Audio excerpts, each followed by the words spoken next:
ക്രിസ്തുവിൽ ഏവർക്കും സ്നേഹവന്ദനം. ലൈഫ് ആൻഡ് ഗ്ലോറി മിനിസ്ട്രിയുടെ ഈ ഫേസ്ബുക്ക് പേജിലൂടെ ഞങ്ങളെ കാണുന്ന എല്ലാവർക്കും വേഗവരുന്നവനായ യേശുക്രിസ്തുവിന്റെ നാമത്തിൽ സ്നേഹവന്ദനം. പ്രത്യേക ദൈവാത്മാവ് ഒരു നിയോഗം തന്നതുകൊണ്ടാണ് ഇങ്ങനൊരു പുതിയൊരു എപ്പിസോഡ്. നാളിതുവരെ എന്നിലൂടെ വരുന്ന ദൈവിക സന്ദേശങ്ങളാണ് ഇതിലൂടെ കേട്ടുകൊണ്ടിരുന്നതെങ്കിൽ ഇനി കേൾക്കാൻ പോകുന്നത് മറ്റുള്ളവരിലൂടെയുള്ള ദൈവിക സന്ദേശങ്ങൾ, അവരുടെ ജീവിതാനുഭവം, അവരെ ദൈവം നടത്തിയ വഴികൾ, ഇതെല്ലാം കേൾക്കാൻ വേണ്ടി ദൈവം അങ്ങനൊരു സജ്ജീകരണം ഒരുക്കണമെന്ന് എൻ്റെ പ്രാർത്ഥനാ മുറിയിൽ ഇടപെട്ടത് കൊണ്ടാണ് ഇങ്ങനൊരു ക്രമീകരണങ്ങൾ ഒരുക്കിയത്.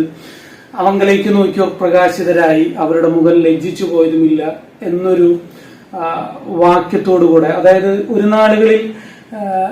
ഒരു നാളിൽ ഇരുട്ടിന്റെ അനുഭവത്തിൽ കിടന്ന വ്യക്തികൾ വെളിച്ചത്തിലേക്ക് വന്ന അനുഭവം, ആ അനുഭവം എങ്ങനെ വന്നതിന് ശേഷം അവരുടെ ജീവിതം എന്തായിരുന്നു, ഇരുട്ടിൽ കിടക്കുമ്പോൾ വീട്ടുകാർക്കും നാട്ടുകാർക്കും എല്ലാവർക്കും സ്വയം തലവേദനയായി തോന്നിയ വ്യക്തികൾ വെളിച്ചത്തിലേക്ക് കയറിയപ്പോൾ അവരുടെ ജീവിതത്തിലുണ്ടായ മാറ്റങ്ങൾ, ഇതെങ്ങനെ മാറ്റമുണ്ടായി, ഇതൊക്കെയാണ് നമ്മൾ ഈ എപ്പിസോഡിലൂടെ കേൾക്കുവാനായിട്ട് പോകുന്നത്. ഇന്ന് നമ്മുടെ കൂടെ ഉള്ളത് കർത്താവിന് വേണ്ടി പ്രയോജനപ്പെടുന്ന, എന്നാൽ ഒരു കാലഘട്ടത്തിൽ ഇരുട്ടിൽ കിടന്ന, അദ്ദേഹത്തിലൂടെ തന്നെ അദ്ദേഹത്തിന്റെ സാക്ഷ്യം അദ്ദേഹം പറയും. ദൈവത്തിന്റെ ദാസൻ ഷെറിൻ ലാലാണ് നമ്മുടെ കൂടെയുള്ളത്. അച്ഛാ, ഈ മിനിസ്ട്രിയിലേക്ക് സ്വാഗതം. അച്ഛനെ ദൈവം ഉപയോഗിക്കുന്നതിൽ ഒത്തിരി സന്തോഷം കാണുന്നതിൽ. അച്ഛനോട് എനിക്ക് ആദ്യമായിട്ട് ചോദിക്കാനുള്ള ഒരു ചോദ്യം, ആരായിരുന്നു ജീവിതത്തിൽ എന്നൊരു ചോദ്യം. ഒത്തിരി പേർക്ക് കേൾക്കാൻ ആഗ്രഹിക്കുന്നതും നമ്മുടെ പ്രേക്ഷകരെ കേൾക്കാൻ ആഗ്രഹിക്കുന്നതും ആയിട്ടുള്ള ഒരു ചോദ്യമായിരിക്കും, ആരായിരുന്നു ജീവിതത്തിൽ എന്നുള്ളൊരു ചോദ്യം. പഴയ കാലഘട്ടത്തിൽ എന്തായിരുന്നു, ആരായിരുന്നു എന്നൊന്ന് ഞങ്ങളോടൊന്ന് പറയാമോ? ആരായിരുന്നു എന്ന് ദേവദാസൻ ആ ചോദ്യം ചോദിച്ചപ്പോഴേ ആ ഒരു സെക്കൻഡ് കൊണ്ട് ഞാൻ എൻ്റെ കഴിഞ്ഞകാല ജീവിതത്തിലെ ചില അനുഭവങ്ങൾ എൻ്റെ ഉള്ളിലേക്ക് വരുവാനായിട്ടിടയായിരുന്നു.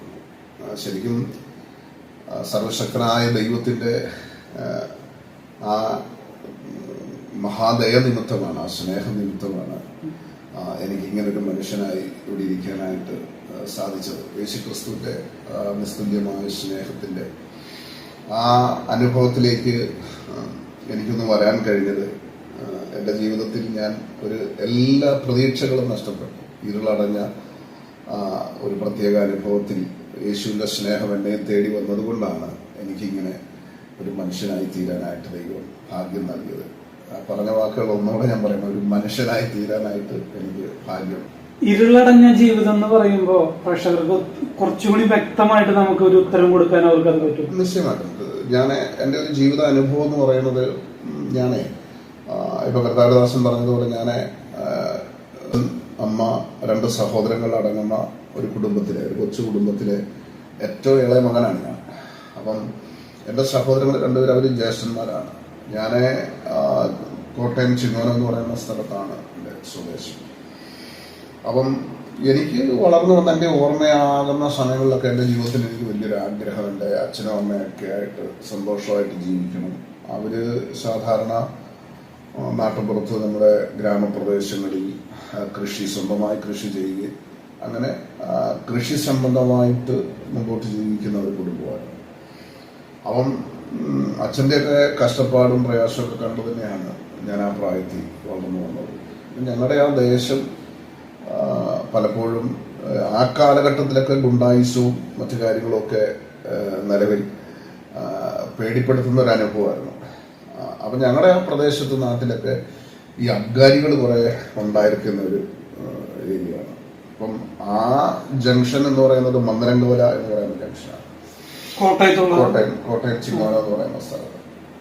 അപ്പൊ ഞാൻ അച്ഛനും അമ്മയൊക്കെ ആയി കുടുംബം ഇങ്ങനെ അവരുടെ ഒരു മകനായി സന്തോഷമുള്ളൊരു കുടുംബമായി ഞങ്ങൾ ജീവിക്കുന്ന കാലഘട്ടത്തിൽ എൻ്റെ ജീവിതത്തിൽ ഉണ്ടായിരുന്ന ഒരു ആഗ്രഹം, അച്ഛനെ അമ്മേനെയൊക്കെ നോക്കി സന്തോഷമായിട്ട് ജീവിക്കണം എന്നുള്ളൊരാഗ്രഹം ഭയങ്കരമായിട്ടുണ്ടായിരുന്നു. കാരണം അവരതുപോലെ ഞങ്ങൾക്ക് വേണ്ടി കഷ്ടപ്പെടുന്നത് ഞങ്ങൾ കാണുന്നതാണ്. നല്ലൊരു കുട്ടിയായിരുന്നു. നിശ്ചയമാണ്.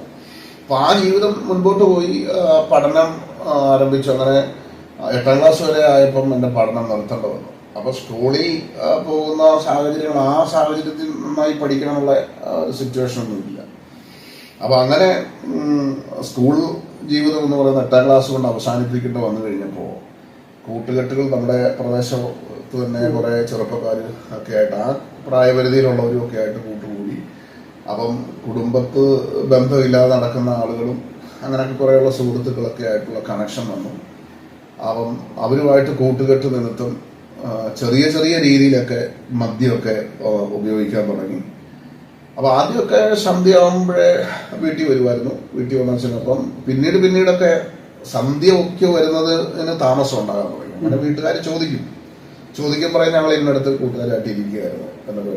പിന്നീട് നമ്മൾ മാതാപിതാക്കളുടെ ഉപദേശത്തിനകത്ത് നിന്ന് ഓട്ടോമാറ്റിക്കലി നമ്മൾ പുറത്തോട്ട് മാറി പോകുന്നൊരവസ്ഥ വന്നു. അങ്ങനെ ഈ കൂട്ടുകെട്ട് നിമിത്തം മദ്യത്തിനും പിന്നീട് കഞ്ചാവ് മറ്റ് ദുശീലങ്ങൾക്കൊക്കെ അടിമയായി. അപ്പോൾ പ്രതീക്ഷിച്ചതുപോലെ നമുക്ക് പിന്നെ ജീവിതം മുന്നോട്ട് കൊണ്ടുപോകാൻ പറ്റും. നമ്മൾ പിന്നെ നിയന്ത്രിക്കാൻ പറ്റാത്ത നിലയിൽ ഈ മദ്യത്തിന്റെ ആസക്തി നമ്മുടെ ജീവിതത്തിന്റെ ഒരു ഭാഗമായി മാറി. പിന്നെ ഒരിക്കലും നമ്മളാ ഉദ്ദേശിച്ച ജീവിതത്തിന്റെ അല്ലെങ്കിൽ അച്ഛനെ അമ്മേനെ നോക്കണമെന്നുള്ള ജീവിതത്തിന്റെ ആ സ്വപ്നങ്ങളൊക്കെ കൈമോശം വന്നു. മാതാപിതാക്കൾക്ക് വളരെയേറെ ദുഃഖം ഉണ്ടാകുന്നൊരവസ്ഥയിലേക്ക് പോയി. അങ്ങനെ അവൻ ഞാൻ ഈ കൂട്ടുകെട്ടുമായിട്ട് ഇങ്ങനെ നടക്കും, കൂട്ടുകാരുമായിട്ട് ഇങ്ങനെ നടക്കും, മദ്യത്തിനും അതുപോലുള്ള ദുശീലങ്ങളൊക്കെ ആയിട്ട് ഇങ്ങനെ നടക്കും. അപ്പൊ ഞാൻ ഈ പറഞ്ഞ ഞങ്ങളുടെ ഈ പ്രദേശത്ത് ഇതുപോലെ നിലവിൽ ഈ അബ്ഗാരികളായിട്ടുള്ള കുറെ ആളുകൾ ഗുണ്ടായുസവും മറ്റ് അടിപിടി കേസും ഒക്കെ ആയിട്ട് നടക്കുന്ന കുറെ ആളുകളുണ്ട്. നിലവിൽ ആ ജംഗ്ഷൻ എപ്പോഴും മിക്ക സമയങ്ങളിലും കേൾക്കുന്ന കാര്യം ഇന്നയാളെ വെട്ടി, അവിടെ പ്രശ്നമുണ്ടായി, അടിയുണ്ടായി. അപ്പൊ അതിന്റെ പ്രധാനിയായിരിക്കുന്ന ആളെ കുറിച്ച് എപ്പോഴും ഞങ്ങൾ കേൾക്കാറുണ്ട്. അത് ഈ അബ്ഗാരിയായിട്ട് അന്ന് എനിക്ക് തോന്നുന്ന പട്ട സ്റ്റോറാണ് സ്പിരിറ്റ് ആ കാലഘട്ടത്തിലൊക്കെയാണ്. അപ്പൊ അതിന്റെ കച്ചവടം നടത്തുന്ന ഒരാളുണ്ട്, അതിന്റെ ഗോഡൌണും അതിന്റെ ഷോപ്പ് നടത്തുന്ന ഒരാളും ആളാണ് ആ ജംഗ്ഷനിൽ, അവരുടെയാണ് ആ കടകളെല്ലാം. അപ്പൊ അദ്ദേഹം ഗുണ്ടായുസോ ആളുകളും ഒക്കെ ആയിട്ട് എപ്പോഴും പ്രശ്നങ്ങളാണ്. അപ്പം ചെറുപ്പക്കാരെന്നുള്ള നിലയ്ക്ക് ഞങ്ങൾ ഈ ജംഗ്ഷനിലൊക്കെ ചെല്ലാറുണ്ട്, ഞങ്ങളുടെ കാര്യങ്ങൾ നടത്തി ഞങ്ങൾ പോരാറുണ്ട്. അപ്പം സാധാരണ ഒരു പ്രശ്നം ഉണ്ടാകത്തക്ക നിലയിൽ അവരോടൊരു പ്രശ്നമൊന്നും നമ്മൾ ഉണ്ടാക്കിയിട്ടില്ല. പക്ഷെ യാദൃശ്ചികമായി എപ്പോഴോ അവരുടെ അവര് 3 ജ്യേഷ്ഠ സഹോദരന്മാരാണ് അവരും. അതിൽ ഒരാളോട് ഞാൻ എൻ്റെ ഒരു കൂട്ടുകാരൻ്റെ വിഷയത്തോടുള്ള ബന്ധത്തിൽ അദ്ദേഹത്തോട് ഞാൻ നീ ഇന്ന ആളുടെ സഹോദരനായതുകൊണ്ടാണോ നീ ഇങ്ങനെ സംസാരിക്കുന്നത് എന്നുള്ള ചോദ്യം അവരെ ഭയങ്കരമായിട്ട്, എന്ന് പറഞ്ഞാൽ ഞാൻ ഈ പറഞ്ഞ പ്രധാനിയായിരിക്കുന്നു എന്ന് പറഞ്ഞ ആളുടെ സഹോദരനോടാണല്ലോ ചോദിച്ചത്. അങ്ങനെ സാധാരണ അവരോടൊക്കെ അങ്ങനെ ചോദിക്കുമ്പോൾ അവര് അങ്ങനെ ചോദിക്കത്തില്ല പലരും. അപ്പൊ അതുപോലെ അവർ ഈ അടിപിടിയും വഴക്കും ഒക്കെ ആയിട്ട് നടക്കുന്ന ഒരു സമയമാണ്. അത് ചോദിച്ചത് ഞങ്ങൾ അവിടെ കഴിഞ്ഞ് അങ്ങ് പോയി. അതിനെക്കുറിച്ചൊന്നും നമ്മൾ ചിന്തിച്ചില്ല, കാരണം അതൊരു വിഷയമാകുന്ന രീതിയിലുള്ള ചോദ്യമൊന്നും അല്ലത്. ഞാൻ അത് കഴിഞ്ഞ് അന്ന് വൈകിട്ട് ഞങ്ങൾ 5 പേര് കൂടി അവിടെ ഒരു ബൻഹർ തിയേറ്റർ എന്ന് പറഞ്ഞൊരു തിയേറ്റർ ഉണ്ട്, സിനിമ കോട്ടയം. അവിടെ ഞങ്ങൾ സിനിമ കാണാനായിട്ട് പോയപ്പോൾ സെക്കൻഡ് ഷോ ആണ് കാണാൻ വേണ്ടി ഞങ്ങൾ ഔട്ട് പോസ്റ്റ് എന്ന് പറയുന്ന ജംഗ്ഷനിൽ സിനിമ കാണാൻ വേണ്ടി ഞങ്ങൾ ആ തിയേറ്ററിൽ പോയിരിക്കുന്ന സമയത്ത് ഞാനിരിക്കുന്ന സീറ്റിന്റെ പുറകിൽ കുറച്ച് സ്പേസ് ഇങ്ങനെയുണ്ട്. അപ്പൊ അതിലിങ്ങനെ ആൾക്കാർക്കൊക്കെ നടന്നു വരാവുന്ന സ്ഥലമാണ്. അപ്പൊ അവിടെ വന്ന ഒരാള് ചോദിക്കുന്നു, എന്റെ പേര് ചോദിക്കുന്നു, ഷെറിയാണോടാ എന്ന് ചോദിക്കുന്നു. അപ്പൊ ഈ ചോദിക്കുന്ന ആളെ ഞാൻ നിഴലായതുകൊണ്ട് എന്നെ അവർക്ക് മനസ്സിലാകുന്നില്ല. ഫിലിം നടന്നുകൊണ്ടിരിക്കുകയാണ്. ഞാൻ ഉടനെ അവിടെ ഇരുന്നുകൊണ്ട് തിരിഞ്ഞു നോക്കിയപ്പോ എന്റെ വീടിന്റെ ആ സമയത്ത് എന്റെ വീടിന്റെ അവിടെ താമസിക്കുന്ന ഒരു 3-4 വീടിന്റെ തൊട്ട് പൊക്കത്തുള്ള ഒരാളാണ്. അപ്പൊ ആള് ആണ് എന്നെ അന്വേഷിക്കുക. അപ്പൊ ഞാൻ പെട്ടെന്ന് ചിന്തിച്ചു, എന്റെ അമ്മയ്ക്ക് ഇങ്ങനെ ശ്വാസമുട്ടലും കാഴ്ച പ്രശ്നമൊക്കെ ഉണ്ട്, എന്റെ അമ്മയ്ക്ക് എന്തെങ്കിലും പ്രശ്നമായിട്ടാണോ ഈ ഇദ്ദേഹം എന്നെ തിരക്കുന്നത് എന്ന് ഞാൻ പെട്ടെന്ന് ചിന്തിച്ചിട്ട് ഞാൻ ഉടനെ ആളോട് പറഞ്ഞു, ഞാനിവിടെ ഉണ്ട്, എന്തായിരുന്നു എന്ന ആളുടെ പേര് വിളിച്ചുകൊണ്ട് ഞാൻ ഉടനെ ആളുടെ അടുക്കലോട്ട് ചെന്നു. നീ ഇവിടെ ഇരിക്കുമല്ലോ, നീ വന്ന് എന്നോട്ട് കാര്യം പറയട്ടെ. അപ്പൊ അദ്ദേഹം എന്നെ നേരെ പുറത്തേക്ക് കൊണ്ടുപോയി. പുറത്തേക്ക് ഞാൻ കൊണ്ടുപോയപ്പോ ഒരു കോമ്പൗണ്ടിന്റെ അകത്ത് അപ്പൊ ഈ ഗേറ്റ് ഉണ്ട്. അപ്പൊ അവിടെ നൈറ്റ് കടകളെ, ഓട്ടോറിക്ഷകള്, അങ്ങനെയൊക്കെ ഒരു ഓട്ടോറിക്ഷ സ്റ്റാൻഡൊക്കെയാണ്. അപ്പൊ അവിടുത്തെ കുറെ ആളുകളെല്ലാം ഈ ഗേറ്റിന്റെ പുറത്ത് നിൽപ്പുണ്ട്. അപ്പൊ ഞാന് ഈ ഇറങ്ങി അങ്ങോട്ട് ഈ ആളുടെ കൂടെ അങ്ങോട്ട് ചെല്ലുമ്പം ഈ പറയുന്ന ഞാൻ അന്ന് പകല് വൈകുന്നേരം ചോദിച്ച ആ സഹോദരന്റെ ജ്യേഷ്ഠ സഹോദരൻ, അദ്ദേഹം ആണ് അവിടുത്തെ പ്രധാനിയായിരിക്കുന്ന ഗുണ്ടായുസവും കാര്യങ്ങളൊക്കെ നടത്തുന്നയാള്. അദ്ദേഹത്തിന്റെ കൂടെ ഒരു 10-14 പേരുണ്ട്. ഇവരെല്ലാരും കൂടെ നിൽക്കുമ്പോൾ അദ്ദേഹം ഞാൻ അങ്ങോട്ട് ചെന്ന അവിടെ എന്റെ കോളന്ന് കയറി പിടിച്ചിട്ട് എന്നോട് ചോദിച്ചു, നീ ഇവനെ അറിയുമെന്ന് ചോദിച്ചു. ഒരു പൊക്കം കുറഞ്ഞൊരു മനുഷ്യനെ എന്നെ കാണിച്ചു. പിന്നെ എനിക്ക് സത്യത്തിൽ ആളെ അറിയില്ല. നിനക്കറിയാലാന്ന് ചോദിച്ചു. ഇദ്ദേഹം എന്നെ അങ്ങ് അടിച്ചു. പിന്നെ ചുറ്റും ഇവരെങ്ങനെ അങ്ങ് ഇടിക്കുമായിരുന്നു. എന്താ സംഭവം എന്നൊന്നും എനിക്കറിയില്ല. ഞാൻ ഇവരോട് ചോദിക്കുന്നുണ്ട്, നിങ്ങളെത്താ കാര്യം പറഞ്ഞിട്ട് നിങ്ങൾ എന്നെ തല്ലിക്കൂ എന്ന് പറയാം. ഒന്നും പറയാനുള്ള സമയം തരാതെ അവരെന്നെ ശരിക്കും മർദ്ദിച്ചു. അവിടെ തന്നെ പുറത്തേക്ക് കൊണ്ടുപോയിട്ട് തന്നെ ഒരു കടയുടെ അവിടെ കൊണ്ടുപോയി ഇങ്ങനെ ചാരി നിർത്തിയിട്ട് പറഞ്ഞു, നിന്നെ ഞങ്ങൾ അരിഞ്ഞ് കാക്കയ്ക്ക് കൊടുക്കും കേട്ടോ. അപ്പം ഞാനൊന്നും ആ സമയത്ത് വേറെ രീതിയിലൊന്നും പ്രതികരിക്കുന്നില്ല. കാരണം ഇത്രയും പേരുടെ കയ്യിലൊക്കെ പിച്ചാത്തിയും കാര്യങ്ങളൊക്കെ ഉണ്ട്. ഞാൻ അവിടെ തന്നെ ഇവരെന്നെ കോളറെല്ലാം വലിച്ച് ഷർട്ടെല്ലാം വലിച്ച് കീറി എന്നെ അവിടുന്ന് പറഞ്ഞ് വിട്ട്. ഇവരവിടെ തന്നെ അപ്പുറത്തോട്ട് തന്നെ ഉണ്ട്. ഞാൻ അവിടുന്ന് തിരിച്ച് നടന്ന് കുറച്ച് ദൂരമുള്ളൂ. ഗേറ്റിന്റെ അവിടുന്ന് വെളിയിൽ ഇറങ്ങിയാൽ ഒരു കടയാണ്. അപ്പം ഞാൻ അവിടുന്ന് തിരിച്ച് വന്നപ്പം കുറെ ആൾക്കാർ, തിയേറ്ററിന്റെ ആൾക്കാരും, പിന്നെ ഇന്ന ആളെന്ന് പറഞ്ഞ ആള് വരുമ്പം തന്നെ എല്ലാവർക്കും അറിയാൻ എന്തോ പ്രശ്നമാണ് എന്ന്. അപ്പൊ അങ്ങനെ ആരോ പറഞ്ഞിട്ട് തിയേറ്ററിൽ നിന്ന് കുറെ ആൾക്കാർ പുറത്തിറങ്ങി വന്നു, ഈ കോമ്പൗണ്ടിൽ വന്നു. അപ്പൊ എന്റെ കൂടെ ഉണ്ടായിരുന്ന ബാക്കി 4 പേര്, ഞങ്ങൾ 5 പേരായിരുന്നു. 4 പേരും കൂടെ ഈ കോമ്പൗണ്ടിൽ വന്നു. പരിപാടി വെച്ചാൽ എന്നാ വിഷയം ഞാൻ പറഞ്ഞു, എനിക്കും അറിയത്തില്ല എന്നാ വിഷയം. പക്ഷെ എനിക്കിത് ഭയങ്കരമായിട്ട് എന്റെ മനസ്സിന് ഭയങ്കര മുറിവായി. കാരണം എനിക്ക് അത്രയ്ക്ക് നമ്മളിപ്പോ അങ്ങനെ ഒരു സാഹചര്യത്തെ അഭിമുഖീകരിക്കുമ്പോഴേ നമുക്ക് നമ്മുടെ ഒന്നുമില്ല. എനിക്ക് വാസ്തവത്തിൽ എന്റെ അച്ഛനും അമ്മയില്ല. പിന്നെ സാഹചര്യത്തിൽ ഞാനിങ്ങനെ ഈ മദ്യം പെട്ട് പക്ഷെ എനിക്ക് അതിനകത്ത് തിരിച്ചു വരാൻ പറ്റുന്നില്ല. എനിക്ക് സ്വതവേ അതിനകത്തുനിന്നൊരു മോചനം ഉണ്ടായിട്ട് എനിക്ക് എന്റെ അച്ഛനെ അങ്ങനെ എനിക്ക് വരാൻ പറ്റുന്നില്ല.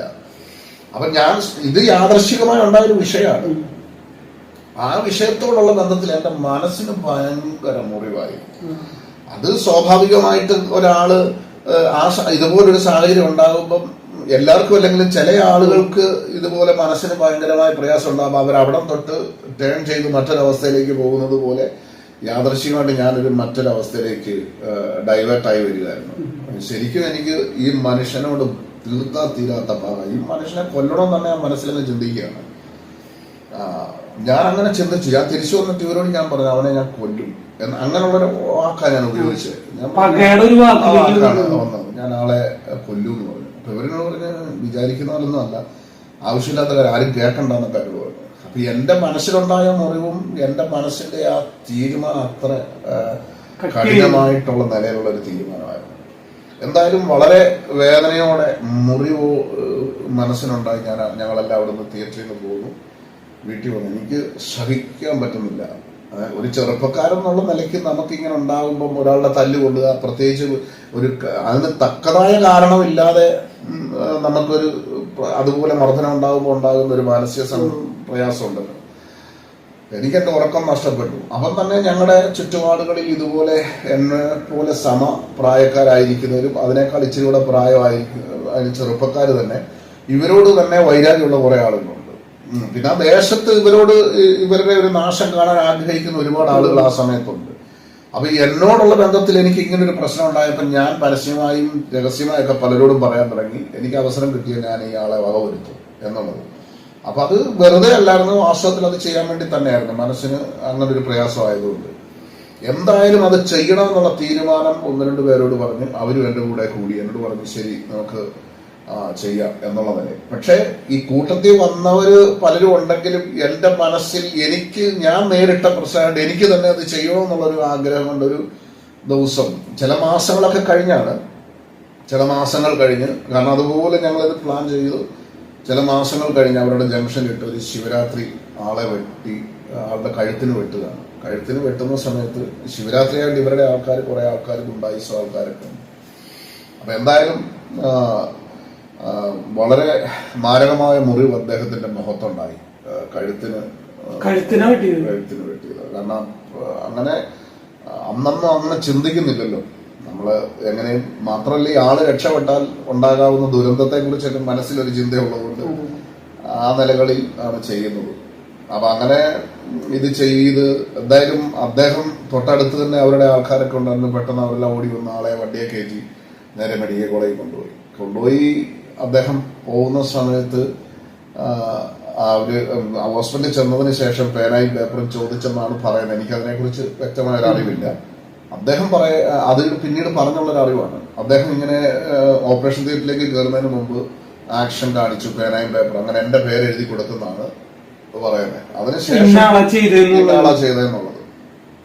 കാരണം അതിനുശേഷം അവരുടെ ഗുണ്ടായിസമുള്ള ആളുകളൊക്കെ നാട്ടിൽ വന്ന് ചെറുപ്പക്കാരെയും മറ്റുള്ളവരെയൊക്കെ ഭയങ്കരമായി മുറിവേൽപ്പിക്കുകയും വെട്ടിപ്പരിക്കേൽപ്പിക്കുകയും അങ്ങനെ ആ ദേശത്ത് ഭയങ്കര വർഗീയ വിപ്ലവം പോലായി തീർന്നു. ഒരു കാലഘട്ടത്തിൽ പോലീസ് വലിയ ഇടിവണ്ടി പോലീസൊക്കെ ഈ വിഷയത്തോടുള്ള ബന്ധത്തിൽ ആ നാട്ടിൽ വന്ന് പിന്നെ കാവൽ കിടക്കുന്ന ഒരു സിറ്റുവേഷനിലേക്ക് വന്നു. അങ്ങനെ രണ്ട് വിഭാഗം തമ്മിൽ ആ ദേശത്ത് ഭയങ്കര ഒരു വർഗീയ കലാപം പോലുള്ള ഒരു വിഷയത്തോ, കാരണം അവര് ആളിനെ വെട്ടിയതിന്റെ ഒരു പക പോക്കലിന് അവരുടെ ഗുണ്ടകളും മറ്റുള്ളവരും ഒക്കെ നാട്ടിലുള്ള ചെറുപ്പക്കാരും ഇപ്പം ആരാണെന്ന് ചോദിക്കും നമ്മളോട് കൂട്ടുള്ളവരാണെന്നും നമ്മളോട് സഹകരിക്കുന്നവരാണെന്നും ഒക്കെ തോന്നുന്ന ആളുകളെയൊക്കെ അവർ ഈ വെട്ടുന്നതും ഉപദ്രവിക്കുന്നതൊക്കെ. അപ്പൊ പിന്നെ എനിക്ക് തോന്നിയെന്ന് വെച്ച് കഴിഞ്ഞാൽ ആള് ജീവനോടുണ്ടല്ലോ, രക്ഷപ്പെട്ടല്ലോ, മരിച്ചില്ലല്ലോ. അപ്പൊ പിന്നെ എനിക്ക് എന്റെ മനസ്സിൽ തോന്നുന്നതെന്ന് വെച്ച് കഴിഞ്ഞാൽ എങ്ങനെയും ഇനി ഈ പിടിച്ചു നിൽക്കണമെന്നുണ്ടെങ്കിൽ എനിക്കിനി സ്വാഭാവികമായ സാധാരണ രീതിയിലുള്ള ഒരു ജീവിതം കൊണ്ട് ഇനി പറ്റില്ല. അപ്പൊ എങ്ങനെയും ആ നിലകളിലേക്ക് എന്റെ മനസ്സും എന്റെ ആ ജീവിതവും അങ്ങനെ അങ്ങ് പോവുക എന്നുള്ളതല്ല, ആ ഒരു തീരുമാനം എടുക്കുക അല്ലാതെ വേറെ മാർഗമില്ല. കാരണം പിന്നെ ജീവൻ നിലനിൽപ്പിന് വേണ്ടിയാണ് സത്യത്തിൽ അങ്ങനെ ഒരു മൈൻഡിലേക്ക് വരുന്നത്.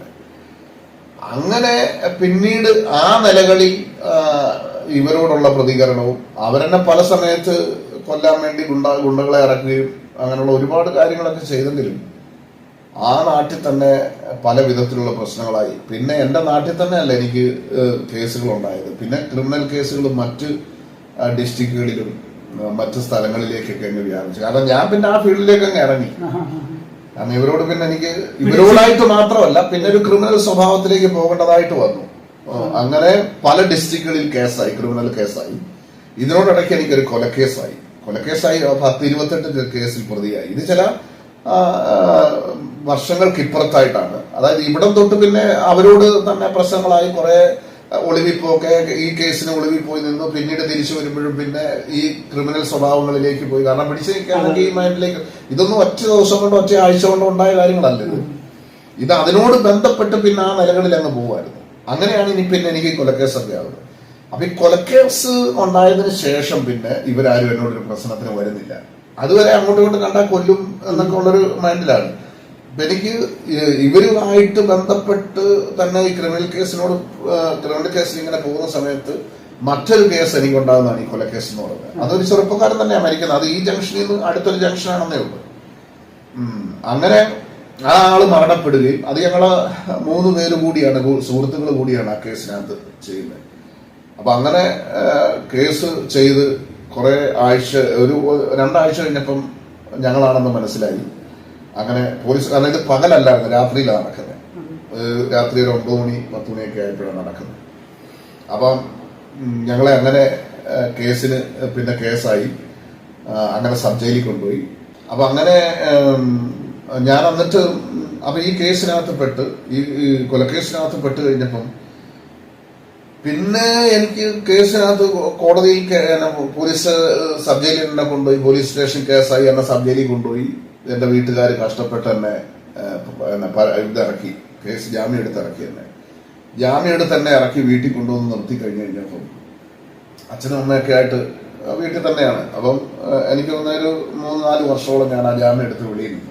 പിന്നെ കേസൊക്കെ. അപ്പം ഈ 4 വർഷം ഞാൻ എന്റെ നാട്ടിൽ തന്നെയാണ് താമസിക്കുന്നത്, എന്റെ വീട്ടിൽ എന്റെ നാട്ടിൽ തന്നെയാണ് താമസിക്കുന്നത്. ഞാൻ ഈ ജംഗ്ഷനിൽ വരാറുണ്ട്. അപ്പം മദ്യവും മയക്കുമരുന്നൊക്കെ നന്നായി ഉപയോഗിക്കുന്ന സമയമാണ്. അപ്പൊ അങ്ങനെ ഇരിക്കുന്ന സമയത്ത് അച്ഛനും അമ്മയൊക്കെ ഭയങ്കരമായി കരച്ചിലും സങ്കടം പറച്ചിലും ഒക്കെയാണ്. അപ്പൊ എനിക്ക് കൊലക്കേസ് ഉണ്ടായതിനു ശേഷം പിന്നെ ഈ പറയുന്ന ആരും എന്നോടൊരു പ്രശ്നത്തിന് വരുന്നില്ല. എന്ന് പറഞ്ഞാൽ നമ്മൾ പ്രതികരിക്കും എന്നുള്ളൊരു മനസ്സിലാക്കാം. ഞാൻ പിന്നെ അങ്ങ് മരിച്ചാലും പ്രശ്നമൊന്നുമില്ല, നമ്മളങ്ങ് ചാകാന്നുള്ള നിലയിലായിരുന്നേ. കാരണം വെച്ച് കഴിഞ്ഞാൽ അങ്ങനെ നമുക്ക് ഇവിടെ നിൽക്കാൻ പറ്റത്തുള്ളൂ. ഏതായാലും ചാവും, എന്നാൽ ആരെങ്കിലും കുത്തിക്കൊല്ലട്ടെ എന്നുള്ള നിലയിലാണ് പിന്നെ ജീവിതം അങ്ങോട്ട് പോയിക്കൊണ്ടിരിക്കുന്നത്. അപ്പൊ ആ നിലകളിൽ നമ്മളായിട്ടൊരു പ്രശ്നം അങ്ങോട്ട് ഉണ്ടാക്കാൻ പോകുന്നില്ല. പക്ഷെ നമ്മൾ ഒരു സ്ഥലത്തു നിന്നും പുറകോട്ട് മാറി പേടിച്ച് ഭയന്നൊന്നും എന്നെ നിൽക്കാനൊന്നും പോയില്ല. ഞാൻ ഈ ജംഗ്ഷനിലും അവരുടെ ഷാപ്പിലൊക്കെ ചെന്ന് കുടിക്കും. അവരെല്ലാം ഇരിക്കുമ്പോൾ തന്നെ അവരുടെ ഷാപ്പിൽ ചെല്ലുകയും മദ്യം കുടിക്കുകയും. കാരണം ഏതായാലും ഇവരെടുക്ക് നമ്മൾ അങ്ങനെ നിന്നിട്ട് കാര്യമില്ല, ഏതായാലും ചാകാനായിട്ട് തീരുമാനിച്ചു. എന്നാ പിന്നെ ഇനിയിപ്പോ ഇങ്ങനെ അങ്ങ് പോട്ടെ, ഭയന്ന് ജീവിച്ചിട്ട് കാര്യമില്ലല്ലോ. അങ്ങനെ ജീവിക്കാൻ തുടങ്ങിയപ്പോ എനിക്ക് ഒരു കാര്യം മനസ്സിലായി, ഇവരാരും ഒരു പ്രശ്നത്തിന് നമ്മളോട് വരത്തില്ല, ആരും ഒരു പ്രശ്നത്തിന് വരത്തില്ല. നിലവിൽ പിന്നെ അച്ഛനും അമ്മയായിട്ട് ഞാൻ കുടുംബത്തിൽ ജീവിക്കുമ്പോൾ അച്ഛനും അമ്മയും പറയുന്ന മോനെ ഇങ്ങനെ നീ പോയാൽ ഞങ്ങള് കണ്ണടയുന്നതിന് മുമ്പ് നിനക്കൊരു ജീവിതം ഞങ്ങൾ ആഗ്രഹിക്കുന്നത്, ഇങ്ങനെ പോയാൽ എങ്ങനെ. അപ്പൊ എന്റെ അമ്മ ഇതിനോടകത്ത് ഈ കേസിനൊക്കെ വിധി വന്നിട്ടില്ല, അന്നേരം ഒന്നും വിധി വന്നിട്ടില്ല. ഞാൻ കാരണം അത് വിധിയൊക്കെ ഒരു 5 വർഷം 6 വർഷമൊക്കെ എടുക്കും. ആ സമയങ്ങളൊക്കെ കീഴുകോടതിയൊക്കെ വന്ന് ശരിക്കും കേസ് പെട്ടെന്ന് തീർക്കും, 1 വർഷത്തിനകത്തൊക്കെ കേസ് തീർക്കണം. ആ സമയത്തൊക്കെ കേസിന് നല്ല താമസമുണ്ട് വിധി പറയാനായിട്ട്. അപ്പൊ അങ്ങനെ ഞാന് കേസിൽ നിന്ന് പുറത്തു വന്ന അച്ഛനും അമ്മയൊക്കെ ആയിട്ട് ഇങ്ങനെ ജീവിക്കുന്ന സമയത്ത് എനിക്ക് തോന്നി ഇവര് പ്രശ്നമൊന്നും ഇനി ഇല്ലല്ലോ. അപ്പൊ എനിക്ക് എന്റെ ആദ്യ മനസ്സിലേക്കൊന്ന് വന്നാൽ എനിക്കൊരു ആഗ്രഹം, എന്റെ ഉള്ളിന്റെ ഉള്ളിൽ ജീവിതത്തോടൊരു ആഗ്രഹം ഉണ്ടല്ലോ എന്തായാലും. അപ്പൊ അങ്ങനെ ഞാൻ ചിന്തിച്ചു എന്റെ അച്ഛനും അമ്മയൊക്കെ ആയിട്ട് ജീവിക്കാം, സന്തോഷമായിട്ട് ജീവിക്കാം. പക്ഷെ എനിക്ക് ആര് പെണ്ണു തരത്തില്ലല്ലോ. അപ്പം എങ്കിലും അമ്മ അച്ഛനും ഒക്കെ പറഞ്ഞു കഴിഞ്ഞപ്പോൾ കുറെ നാള് ഞാനൊരു 4 വർഷമായിട്ട് പ്രശ്നങ്ങളൊന്നുമില്ല, വീട്ടിൽ അച്ഛനും അമ്മയൊക്കെ ആയിട്ട് ജീവിക്കാൻ തുടങ്ങി. അങ്ങനെ ഇരിക്കെ ഞാൻ ഇപ്പൊ എന്റെ കൂടെയുള്ള എന്റെ വൈഫിനെ കണ്ടെത്തി. അങ്ങനെ വിവാഹത്തെ കുറിച്ച് ആലോചിച്ച് ഞങ്ങള് വിവാഹം കഴിച്ചു. അപ്പൊ ഈ കേസ് കഴിഞ്ഞൊരു 3-4 വർഷം ആയപ്പോഴാണ്. അപ്പം വിവാഹം കഴിച്ച് ഞങ്ങള് ഒന്നിച്ച് ജീവിക്കുക സന്തോഷമായിട്ട്. കാരണം വേറെ പ്രശ്നമൊന്നുമില്ല. അപ്പൊ ഉള്ള കേസുകളൊക്കെ ഇനി പറഞ്ഞ് തീർക്കാവുന്നേ ഉള്ളൂ. അപ്പൊ ഞാൻ ഈ കൊലക്കേസ് ഉണ്ടാകുന്നത് രാത്രിയിലാണ്, പ്രത്യേകിച്ച് ദൃക്സാക്ഷികളൊന്നുമില്ല. അതും ഇതുപോലൊരു പ്രശ്നം ഉണ്ടായി ആള് മരിക്കുന്നതാണ്, അടിപിടി ഉണ്ടായി തന്നെയാണ് മരിക്കുന്നത്, കുത്തുകൊണ്ട്. പക്ഷെ ആള് അന്നേരം മരിച്ചെന്ന് അറിയില്ലായിരുന്നു. ആള് കുത്തുകൊണ്ടിട്ട് കുറച്ച് മുന്നോട്ട് പോയി. അപ്പം ഞങ്ങള് തിരിച്ച് പോരുകയും ചെയ്തു. പക്ഷെ അവിടുന്ന് അത് രാത്രി ആയതുകൊണ്ട് ആള് പോയെന്ന് ഞങ്ങൾ കരുതി. പക്ഷെ പോയ പോക്കില് അദ്ദേഹം ആ റോഡ് സൈഡിൽ തന്നെ വീണ് അങ്ങനെ ആള് മരിക്കുകയായിരുന്നു. അപ്പൊ അങ്ങനെ വിവാഹം അതിനുശേഷം വീട്ടിൽ അമ്മയൊക്കെ ആയിട്ട് ജീവിക്കുന്ന സമയത്ത് അവര് പറഞ്ഞതനുസരിച്ച് വിവാഹം കഴിച്ച് അമ്മയൊക്കെ ആയിട്ട് ഒന്നിച്ച് പിന്നെ ജീവിക്കുന്ന ഒരവസ്ഥയിലേക്ക് വന്നു. അങ്ങനെ വന്നു കഴിഞ്ഞപ്പം പിന്നെ അവരാരും ഒരു പ്രശ്നം ഉണ്ടാക്കത്തില്ല. കാരണം കൊലക്കേസിനകത്തൊക്കെ പെട്ട് കഴിഞ്ഞപ്പോൾ പിന്നെ എല്ലാവരും സ്വാഭാവികമായിട്ട് അവർ ചിന്തിക്കും ഇനി ഒരു പ്രശ്നം ഉണ്ടാക്കണ്ട. പിന്നെ അവർക്കും ഒരു ധാരണയുണ്ട് എന്നോട് ആ നിലകളിൽ വന്നാൽ പ്രതികരിക്കുന്ന ഒരു സ്വഭാവക്കാരനാണെന്ന് മനസ്സിലായതുകൊണ്ടാണ് അവർ ആ നിലകളിൽ പിന്നെ വരാത്തത്. പക്ഷെ അച്ഛനും അമ്മയൊക്കെ നന്നായി ആഗ്രഹിച്ചതുപോലെ ജീവിക്കണമെന്ന് എനിക്കൊരു ആഗ്രഹം തോന്നി. കാരണം എന്നോട് ഇനി നിലവിൽ ആർക്കും ഒരു പ്രശ്നമില്ല. അപ്പൊ ഞാൻ ഓർത്ത ശരി അമ്മ, ഞാന് കുടുംബമായിട്ട് ഞാൻ ഇവിടെ ജീവിക്കാം, എനിക്ക് പ്രശ്നമൊന്നുമില്ല അമ്മ, ഞാൻ ഇനി പ്രശ്നമൊന്നും ഉണ്ടാക്കില്ല എന്നൊക്കെ പറഞ്ഞ്. അപ്പൊ ഇതിനോടൊക്കെ എന്റെ അമ്മ വിശ്വാസത്തിൽ വന്നു. ഒരു ചർച്ച കൂട് ഞങ്ങള് CSI ആ ഒരു വിശ്വാസത്തിലായിരുന്നു. പക്ഷെ അങ്ങനെ ഒരു അനുഭവമൊന്നും ഇല്ല. നിലവിൽ ക്ഷേത്ര ദർശനങ്ങളും മറ്റു കാര്യങ്ങളും ഒക്കെ ആയിട്ടാണ് നടന്നത്. കാരണം നമുക്ക് ആ സമയങ്ങളിലൊക്കെ ഇങ്ങനെ പോകുമ്പോൾ കൂടുതലും ഇങ്ങനെയുള്ള കാര്യങ്ങൾക്കൊക്കെ പോകുന്നതിന് മുമ്പായിട്ട് ആദ്യം ക്ഷേത്രത്തിലാണ്.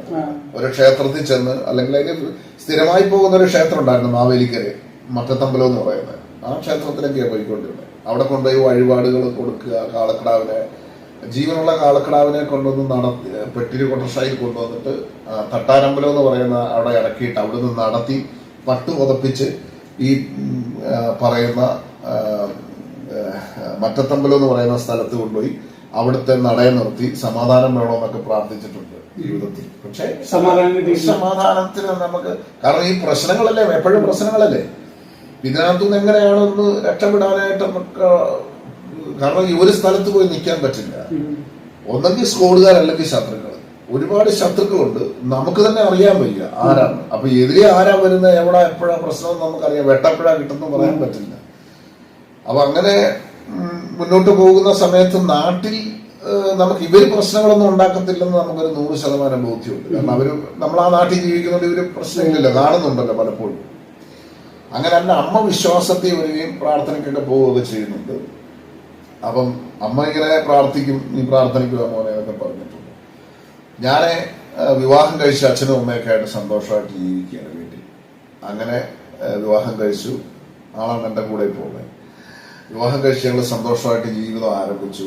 1 വർഷം കഴിഞ്ഞപ്പോൾ എൻ്റെ ഈ കൊലക്കേസ് സെക്ഷൻസ് കോടതിയിൽ, കോട്ടയം സെക്ഷൻസ് കോടതിയിൽ വിളിച്ച് കേസിന്റെ വിധി പറയാനായിട്ട് കോടതി വിളിച്ചപ്പം എന്നെ ശിക്ഷിച്ച് ജീവപര്യന്തം.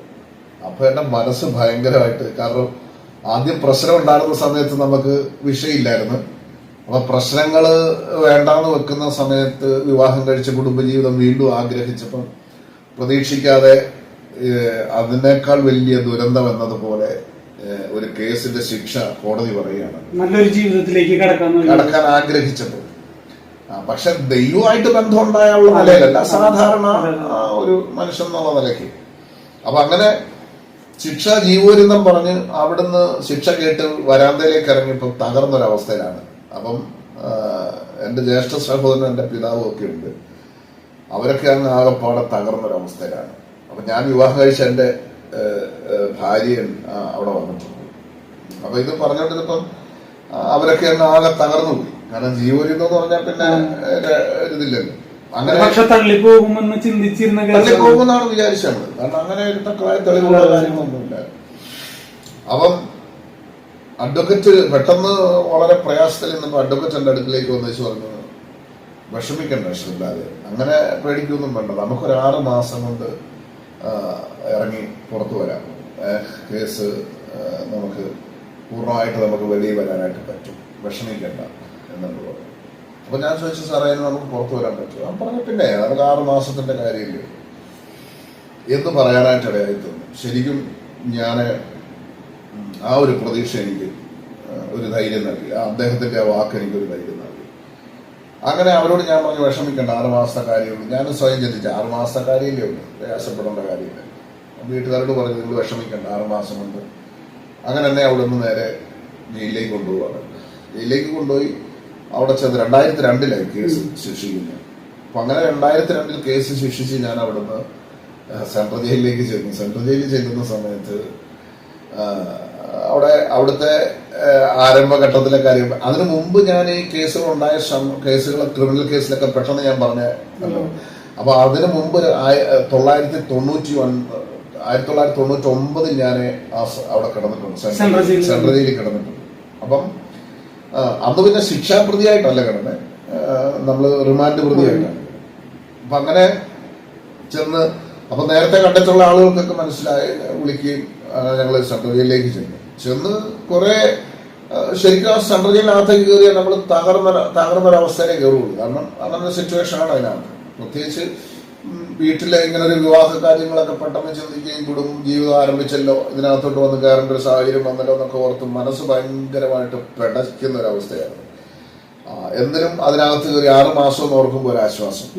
അങ്ങനെ 6 മാസം എന്ന് അഡ്വക്കറ്റ് പറഞ്ഞല്ലോ. അപ്പൊ നേരെ അതിനകത്തേക്ക് ചെന്ന്, അപ്പൊ അതിനു മുമ്പ് വന്നിട്ടുള്ള പല ആളുകളും 12 വർഷമായവരുണ്ട്, 6 വർഷമായവരുണ്ട്, 8 വർഷമായവരുണ്ട്, ജീവനിന്ന് ശിക്ഷിക്കപ്പെട്ടിട്ടുള്ളവര്. അതിൽ എനിക്ക് ഇതിനു മുമ്പ് കേരളം വ്യാപകമായി അറിയാവുന്ന മാധ്യമങ്ങളിലൂടെ, പത്രമാധ്യമങ്ങളിലൂടെ ഒക്കെ വായിച്ച് മനസ്സിലാക്കിയിട്ടുള്ള ഒരു കേസ്, പ്രമാദമായ ഒരു കേസുണ്ട്. കുപ്പള മദ്യ ദുരന്തവും കല്ലുവാതുക്കൽ മദ്യ ദുരന്ത കേസിലെ പ്രതികളായിരിക്കുന്ന അതിലെ പ്രതികളൊക്കെ അതിനകത്ത് കിടപ്പുണ്ട്. അപ്പൊ അവരൊക്കെ ഏകദേശം ആ സമയത്ത് തന്നെ 8 വർഷത്തോളം ആയ കേസുകളാണ്. 8 വർഷം 6 വർഷമൊക്കെ ആയെന്ന് എനിക്ക് തോന്നുന്നത്. അപ്പൊ അവര് ആയിട്ട് സംസാരിക്കുന്ന സമയത്ത് അവരെന്നോട് പറഞ്ഞ്, അഡ്വക്കറ്റുമായിട്ട് പറഞ്ഞ കാര്യങ്ങളൊക്കെ ഞങ്ങൾ സംസാരിക്കുമല്ലോ. അപ്പൊ അവര് പറഞ്ഞു, ഒരിക്കലും ജീവനെന്നാണ് ഇതിനകത്തുനിന്ന് പോകാൻ പറ്റില്ല, പ്രതീക്ഷ നഷ്ടപ്പെട്ടു പറഞ്ഞാൽ ഇവര്, കാരണം അതിൽ കൂടുതൽ വർഷമായവർ അതിനകത്ത് കിടക്കുകയാണ്. അപ്പൊ അഡ്വക്കറ്റ് പറഞ്ഞതിനകത്ത് ഒരു മിസ്റ്റേക്ക് ഉണ്ടെന്ന് എനിക്ക് മനസ്സിലായി. ശരിക്കും പ്രതീക്ഷ ഉള്ളത് കൊണ്ട് നമ്മള് ആ മനസ്സിന്റെ പ്രയാസമൊക്കെ ഉണ്ട്. നാം എത്ര ദിവസം പക്ഷെ അവിടെ ചെന്ന് കഴിഞ്ഞപ്പോൾ മനസ്സിലായി, ഒരു കാരണവശാലും ജീവപര്യന്തം എന്ന് പറയുന്ന ഒരു ശിക്ഷാ പ്രതിക്ക് അതിനകത്തുനിന്ന് പുറത്തു വരാൻ പറ്റില്ല. നമുക്കറിയാം, ജീവപര്യന്തം എന്ന് പറയുന്ന വാക്കിൽ തന്നെ ഉണ്ടല്ലോ, അവസാനം വരെ എന്നുള്ളത്. പിന്നെ അതാത് സംസ്ഥാനം ഭരിക്കുന്ന സർക്കാരിന്റെ വിവേചന അധികാരത്തിൽപ്പെട്ടതാണ്. ഇത്ര വർഷമാകുമ്പോൾ അഡ്വൈസറി ബോർഡ് കൂടി ഇത്ര വർഷമായവരെ പ്രതികളെ പുറത്തുവിടാം, അത് നല്ല നടപ്പൊക്കെ ആണെന്നുണ്ടെങ്കിൽ പുറത്തുവിടാം. അത് നല്ല സ്വാധീനവും മാത്രമല്ല, ഇതൊന്നും അതിന് അത്ര പ്രതീക്ഷിക്കാൻ പറ്റുന്ന കാര്യമല്ല. അങ്ങനെ ഒരു വശം ഉണ്ടെങ്കിൽ പോലും. അപ്പം സ്വാഭാവികമായിട്ട് സെൻട്രൽ ജയിലിനകത്ത് ചെന്നിട്ട് 6 മാസം എന്ന് പറഞ്ഞത് ശരിയല്ല, കള്ളമാണ്. ഇനി ഒരിക്കലും ഇതിനകത്തൊന്ന് പുറത്തു പോകാൻ പറ്റില്ല. ജീവോരിന്തം എന്ന് പറഞ്ഞാൽ ഇതിനകത്ത് കിടക്കാനേ പറ്റുള്ളൂ. അപ്പൊ എന്റെ ജീവിതത്തിന്റെ സാഹചര്യം പറഞ്ഞാൽ എന്റെ അച്ഛനും അമ്മയൊക്കെ വളരെ നിസ്സഹായരാണ്. അവർക്ക് തന്നെ യാതൊരു വിധത്തിലും അവരുടെ കഴിവ് കൊണ്ടോ അവരുടെ സാമ്പത്തിക ആ ഒരു നിലവാരം കൊണ്ടൊന്നും എന്നെ അവർക്ക് പുറത്തു കൊണ്ടുവരാൻ പറ്റില്ല. അപ്പൊ അവർ ആ കാര്യത്തിലൊക്കെ വളരെ നിസ്സഹായരാണ് എന്നുള്ള കാര്യം എനിക്കറിയാവുന്നത് കൊണ്ട് എനിക്ക് ഒരു കാര്യം മനസ്സിലായി, ഇനി ഇതിനകത്തൊന്നും പുറത്തു പോകാൻ പറ്റില്ല. അത് അവിടെ തീർന്നു. കാരണം ജീവപര്യന്തം എന്ന് പറഞ്ഞാൽ അതിനു മുൻപ് ചെന്നിട്ടുള്ളവർ 12 വർഷമായവർ വരെ അവിടെ കിടപ്പുണ്ട്. അത് വെറുതെ അല്ല എന്നുള്ളതൊരു യാഥാർത്ഥ്യമായിട്ട് നമ്മുടെ കൺമുമ്പിൽ കാണുകയാണ്. അപ്പൊ പിന്നെ അഡ്വക്കറ്റ് പറഞ്ഞത് വെറുതെയാണ്, അത് നടക്കില്ല. ആ സമയത്ത് നമ്മൾ ആശ്വസിപ്പിക്കാനും തുടർന്നൊരു പ്രതീക്ഷ ഇങ്ങനെ അഡ്വക്കറ്റിന് കാശ് കിട്ടുമല്ലോ. ബാക്കി വീട്ടുകാരൊക്കെ ആണെങ്കിലും കഷ്ടപ്പെട്ടുകൊണ്ട് കുറെ കാശ് കൊടുക്കുമല്ലോ. ഇപ്പം നമുക്ക് ലക്ഷങ്ങൾ മുടക്കാനില്ലെങ്കിൽ പോലും എന്നെ പ്രതി എന്റെ വീട്ടുകാർ അവര് ജോലി ചെയ്യുന്നതും അവരുടെ അത്യാവശ്യം എന്തെങ്കിലും ഒരു സേവിങ്സ് ഉണ്ടെങ്കിൽ അതൊക്കെ കൊടുത്ത് നമ്മൾ എങ്ങനെയും ഇറക്കാൻ ശ്രമിക്കുമല്ലോ. ഉള്ളത് കിട്ടുമല്ലോ അഡ്വക്കറ്റുമാരുടെ അങ്ങനെ. പക്ഷെ അങ്ങനെ ജീവരന്തം കിടക്കുന്ന സമയത്ത് എനിക്ക് ഭയങ്കരമായിട്ട് എനിക്ക് മനസ്സ് ആ അവസ്ഥ നേരിടേണ്ടി വന്നപ്പോൾ എനിക്കുണ്ടായ ഒരു ചിന്തയെന്ന് പറയുന്നത്, സാധാരണ ക്രിമിനൽ പശ്ചാത്തലത്തിൽ ജീവിച്ചു വന്നിട്ടുള്ള ഏതൊരാൾക്കും തോന്നാവുന്ന ഒരു കാര്യമാണ് എനിക്കും തോന്നിയിട്ടുള്ളത്. എന്താണെന്ന് ചോദിച്ചു കഴിഞ്ഞാൽ, ഇനി ഒരിക്കലും ജീവിതത്തിൽ പുറത്തു പോകാൻ പറ്റില്ല. പിന്നെ ചെയ്യാൻ പറ്റുന്ന ഇതേ ഉള്ളൂ, ഇവിടുന്ന് എനിക്ക് വേറെ കേസുകളുണ്ട്. എനിക്ക് കേസിന് കൊണ്ടുപോകുന്ന സമയത്ത് പോലീസുകാരെ കളിപ്പിച്ച് ചാടി വേറെ എനിക്ക് 10-14 ദിവസം കൂടുമ്പോൾ കോടതി കൊണ്ടുപോകും. അപ്പൊ കോടതി കൊണ്ടുപോകുന്ന സമയത്ത് എങ്ങനെയും ഇവരെ കബളിപ്പിച്ച് പുറത്തു പോകണം. എന്നെ ഇതിന് മുഖാന്തരമായിരിക്കുന്ന ഒരു മനുഷ്യൻ, ഞാൻ പറഞ്ഞ ഈ വെട്ടുകൊണ്ടെന്ന് പറഞ്ഞ ആള് പുറത്ത് ജീവിക്കുന്നുണ്ട്. ആ മനുഷ്യനെ വകവരുത്തുക എന്നുള്ളതാണ് എന്റെ ഹൃദയത്തിനകത്ത് ഞാൻ തീരുമാനിച്ചത്. അത് ജീവിതത്തിൽ അങ്ങനെ ഒരു പ്രത്യേക സാഹചര്യത്തെ അഭിമുഖീകരിക്കുമ്പം നമ്മളെല്ലാവരും മനുഷ്യരായിരിക്കുന്ന ഏതൊരു വ്യക്തിയും ചില വിഷയത്തെ അഭിമുഖീകരിക്കുമ്പം അതിനോട് ബന്ധപ്പെട്ടെടുക്കുന്ന തീരുമാനം എന്ന് പറയുന്നത് ലോകത്തിലൊരു മനുഷ്യന് മാറ്റാൻ പറ്റുന്നതായിരിക്കണമെന്നില്ല. മറ്റൊരു സമ്മർദ്ദങ്ങൾക്കും അത് മാറ്റാൻ പറ്റില്ല. കാരണം അത്രമാത്രം പ്രതീക്ഷിച്ച് ഒരു പ്രശ്നം ഉണ്ടാക്കിയിട്ടല്ലാത്ത തരത്തിൽ, അത് ഞാൻ അവരുടെ പ്രശ്നം ഉണ്ടായിട്ടായിരുന്നില്ല അവരെന്നെ ഉപദ്രവിച്ചത്. അങ്ങനെ ഇരിക്കെ എന്റെ മനസ്സിൽ ഞാൻ തന്നെ ഒരു ക്രിമിനൽ ആകത്തക്ക നിലയിലുള്ള കാര്യങ്ങൾ അവർ ചെയ്തു വെച്ച് അവസാനം ഞാനിപ്പോ ഇവിടം വരെ വന്നെത്തിയിരിക്കുകയാണ്. ഇനി എന്റെ മനസ്സിൽ ജീവിക്കാൻ എനിക്കൊരു സാധ്യതയില്ല. അങ്ങനെയാണെങ്കിൽ പിന്നെ ഞാൻ ആ ആളെ എങ്ങനെ വെറുതെ വിടും? എന്തായാലും ജയിലിലായി. അപ്പൊ പിന്നെ നമ്മൾ ചിന്തിക്കുന്നത് ഒന്നെങ്കിൽ ജയിലിനകത്താണ്, പിന്നെ ഇത് ചാടിയാൽ ഈ മനുഷ്യനെ കൊല്ലാന്നുള്ളൊരു സംതൃപ്തി. കാരണം എനിക്ക് അതിനോട് മുഖാന്തരമായ ഒരു മനുഷ്യനെ കൊല്ലുക എന്നുള്ളൊരു സംതൃപ്തി, അതോടുകൂടി എന്റെ ജീവിതം അവസാനിപ്പിക്കണം. ഇത് മനസ്സിൽ ഞാൻ മാത്രം ചിന്തിച്ച കാര്യമാണ്. അപ്പൊ ഞാൻ ചിന്തിച്ച എന്റെ ഭാര്യ, ആ പുള്ളിക്കാരത്തി ആരെയും കൂടെ പോട്ടെന്ന് ഞാൻ വിചാരിച്ചു. അപ്പം അങ്ങനെ എനിക്ക് ചിന്തിക്കാൻ പറ്റൂ. കാരണം ഒരാൾ എനിക്ക് തിരിച്ചു ചെന്ന് ജീവിതം കൊടുക്കാൻ പറ്റില്ല. പിന്നെ എന്റെ മനസ്സിൽ ഇത്രയും പകയും ദേഷ്യവും വൈരാഗ്യവും ഒക്കെ ഈ മനുഷ്യനോടാണ് വർദ്ധിക്കുന്നത്. അത് നിമിത്തം അതെങ്ങനെ നടത്താൻ വേണ്ടി ഈ പോകുന്ന അല്ലെങ്കിൽ വിവിധ തിരുവല്ല, ചങ്ങനാശ്ശേരി, കോട്ടയം, പത്തനംതിട്ട അങ്ങനെ വിവിധ കോടതികളിൽ എനിക്ക് കേസുകളുണ്ട്. അപ്പൊ ഈ കേസുകൾക്ക് പോകുമ്പോൾ ഉദ്യോഗസ്ഥന്മാരെ കബളിപ്പിച്ച് എങ്ങനെയും ചാടണം, ഇതായിരുന്നു എന്റെ തീരുമാനം. അപ്പൊ ആ തീരുമാനം കോടതിയിൽ നിന്ന് പോകുന്ന സമയത്ത് പല സമയത്തും ഞാനിങ്ങനെ ചിന്തിക്കും, എങ്ങനെ ചാടണമെന്നുള്ള ആ ഒരു ഇത് പ്ലാൻ ചെയ്തു. ഒരു ദിവസം കൊണ്ട് അത് സാധ്യമല്ല. അപ്പൊ പല സമയത്തും ഉദ്യോഗസ്ഥന്മാരെ പോകുമ്പോൾ അവരെ വിശ്വസിക്കുന്ന തരത്തിൽ അവരോട് ഇടപെടുകയും, പിന്നെ ഹോട്ടലുകളിൽ കയറുന്ന സമയത്ത് അവരോട് ആദ്യത്തെ പ്രാവശ്യം പോകുമ്പോൾ നമ്മൾ അതിനുള്ള സ്പേസ് കണ്ടെത്തുക. അങ്ങനെ പല സമയം കൊണ്ടേ ഇത് സാധ്യമാവുള്ളൂ. അടുത്ത ഒരു 14 ദിവസം ഇന്ന് പോയെങ്കിൽ അടുത്ത 14 ദിവസം കഴിയുമ്പോൾ അടുത്ത കേസ് വരുവാണ്. ഇതിനോടിടയ്ക്ക് വേറെ കേസ് വിളിച്ചിട്ടുണ്ടെങ്കിൽ ഇതിനിടയ്ക്ക് നമുക്ക് പോകാനായിട്ട് സമയം കിട്ടുകയും ചെയ്യും. അപ്പൊ അങ്ങനെ ഞാൻ ഒരിക്കൽ തിരുവല്ല കോടതി വന്നിട്ട് ഇങ്ങനൊരു കാര്യം, ഒരു ഹോട്ടലിൽ കയറി. അന്ന് ഞാൻ തീരുമാനിച്ചു അടുത്ത പ്രാവശ്യം വരുമ്പോൾ എന്തായാലും ഇവരെ കളിപ്പിച്ച് പോകണം. അങ്ങനെ അവിടുന്ന് തിരുവല്ല കോടതി വന്നിട്ട് കേസ് കഴിഞ്ഞിട്ട് ഞാൻ ഹോട്ടലിൽ കയറി ഭക്ഷണം കഴിച്ച് ഉദ്യോഗസ്ഥന്മാരുമായിട്ട് തിരിച്ച് സെൻട്രൽ ജയിലിലേക്ക് പോവാണ്. പോകുന്ന സമയത്ത് അവിടെ ചെന്ന് ഉദ്യോഗസ്ഥന്മാർ എന്നെ സെൻട്രൽ ജയിലിൽ കൊണ്ടുവന്ന് കയറ്റി. അവിടുന്ന് ഞാൻ തിരിച്ച് എൻ്റെ റൂമിലേക്ക് എൻ്റെ ഡ്രസ്സും ഒക്കെ ആയിട്ട് പോയി. എൻ്റെ ഡ്രസ്സൊക്കെ ഞാൻ എൻ്റെ റൂമിൽ കൊണ്ടുവന്ന് വെച്ചു. എൻ്റെ റൂമിൽ കൊണ്ടുവന്ന് വെച്ചപ്പോൾ ഈ സെൻട്രൽ ജയിലിനകത്ത് മറ്റൊരു പ്രത്യേകത എന്ന് പറഞ്ഞാൽ ദൈവത്താൽ ഉണ്ടായിരിക്കുന്ന സാഹചര്യങ്ങളാണ്. ദൈവം സുവിശേഷം എവിടെയും എത്തിക്കുക എന്നുള്ള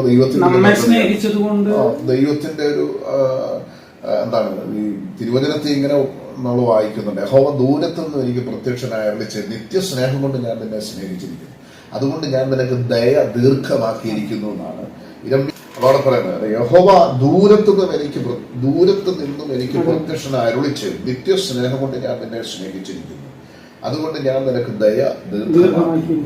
അപ്പം ദൈവത്തിന്റെ ദീർഘമായ ഈ സ്നേഹം എൻ്റെ മേൽ ഉണ്ടായിരുന്നു എന്നുള്ളത് കൊണ്ടാണ് എനിക്ക് ഈ നല്ലവനായ നിത്യജീവന്റെ ഉടമസ്ഥനായ ദൈവത്തെ അറിയാൻ എനിക്ക് ഭാഗ്യം ലഭിച്ചു. ഞാനങ്ങനെ എൻ്റെ ഈ ഡ്രസ്സൊക്കെ കൊണ്ടുവന്ന് എൻ്റെ റൂമിൽ വച്ചേച്ച് ഞാൻ വരുമ്പോൾ അപ്പോൾ അവിടെ സുവിശേഷകർ വരാനുണ്ട്. അതാണ് ഞാൻ പറഞ്ഞു വന്നതിൻ്റെ. അപ്പോൾ സുവിശേഷകർ അവിടെ അതിനു മുമ്പ് വന്നിട്ടുണ്ട്. നിലവിൽ അന്ന് സുവിശേഷകർ അവിടെ വന്നിട്ടുണ്ട്. അപ്പം ആ ജയിലിനകത്ത് തന്നെ ക്രിസ്തീയ ആരാധന നടത്താനുള്ള ഒരു ഹോളുണ്ട്, പിന്നെ ക്ഷേത്രമുണ്ട്, നിസ്കാരത്തിന് ഉള്ള ഇസ്ലാമിക ആരാധനയ്ക്കുള്ള സാധ്യതകളൊക്കെ അതിനകത്തുണ്ട്. അങ്ങനെ എല്ലാ മതങ്ങളുടെയും ആചാരാനുഷ്ഠാനങ്ങൾ അവിടെ ഉള്ളപ്പോൾ തന്നെ സത്യദൈവത്തെ ആരാധിക്കാൻ ഈ ദൈവത്തിന്റെ പരിശുദ്ധാത്മാവിൽ സത്യത്തിലും ആത്മാവിലും ആരാധിക്കാനുള്ള സന്ദർഭവും അവിടെ ഉണ്ട്. അങ്ങനെ ഈ സുവിശേഷകർ അവിടെ വന്ന് സുവിശേഷം പറഞ്ഞ നിമിത്തം രക്ഷിക്കപ്പെട്ട് ഇരിക്കുന്ന കുറെ ആളുകളുണ്ട്. അപ്പൊ ഒരു വലിയ ഹോളാണ്. ആ ഹോളില് ഇങ്ങനെ ഈ പറയുന്ന രക്ഷിക്കപ്പെട്ടവരെല്ലാം വന്ന് ഒരു ചർച്ച് പോലെ ആ ചർച്ചിൽ വന്നു നിന്ന് ദൈവദാസന്മാർ ദൈവവചനം പ്രസംഗിക്കുക. അപ്പൊ നമുക്ക് ഈ ഗ്രൗണ്ടിൽ ചെല്ലുമ്പോൾ ഇത് കേൾക്കാൻ പറ്റും അതിനകത്തൂടെ. അപ്പം ഞാൻ ഈ എന്റെ ഡ്രസ്സൊക്കെ വെച്ചിട്ട് ഞാൻ ഇങ്ങനെ അപ്പൊ അതിനു മുമ്പ് ഞാൻ അവിടെ ചെന്നിട്ടുണ്ട്, പ്രാർത്ഥനയ്ക്ക് അവിടെ പോയി ഇരുന്നിട്ടുണ്ട്. പ്രത്യേകിച്ച് എന്റെ ജീവിതത്തിൽ എനിക്കൊരു അനുഭവം ഒന്നും അവിടെ ഉണ്ടായിട്ടില്ല. പക്ഷെ ഞാൻ അന്ന് അവിടെ ചെല്ലുമ്പോൾ അവിടെ പ്രസംഗം കേൾക്കുന്നു. എനിക്ക് തോന്നി അവിടോട്ട് കയറിയിരിക്കാം, കുറച്ചു നേരം ഇരിക്കാം. ഇരുന്നിട്ട് പിന്നെ അതിലെ മറ്റൊരു സ്ഥലത്തേക്ക് പോകാൻ ഉദ്ദേശിച്ചു. നമ്മുടെ ഈ ആ സമയത്തൊക്കെ കഞ്ചാവും മറ്റു സാധനമൊക്കെ ഈ പോയിട്ട് വരുന്ന സമയത്തൊക്കെ നമുക്ക് കിട്ടും. പുറത്തു നിന്നുള്ള ആൾക്കാർ നമുക്ക് കൊണ്ടുവന്ന് സപ്ലൈ ചെയ്ത് തരുമൊക്കെ ചെയ്യും. അപ്പൊ അന്ന് അതൊക്കെ നമ്മൾ ഉപയോഗിക്കുന്ന ഒരു സമയമാണ്.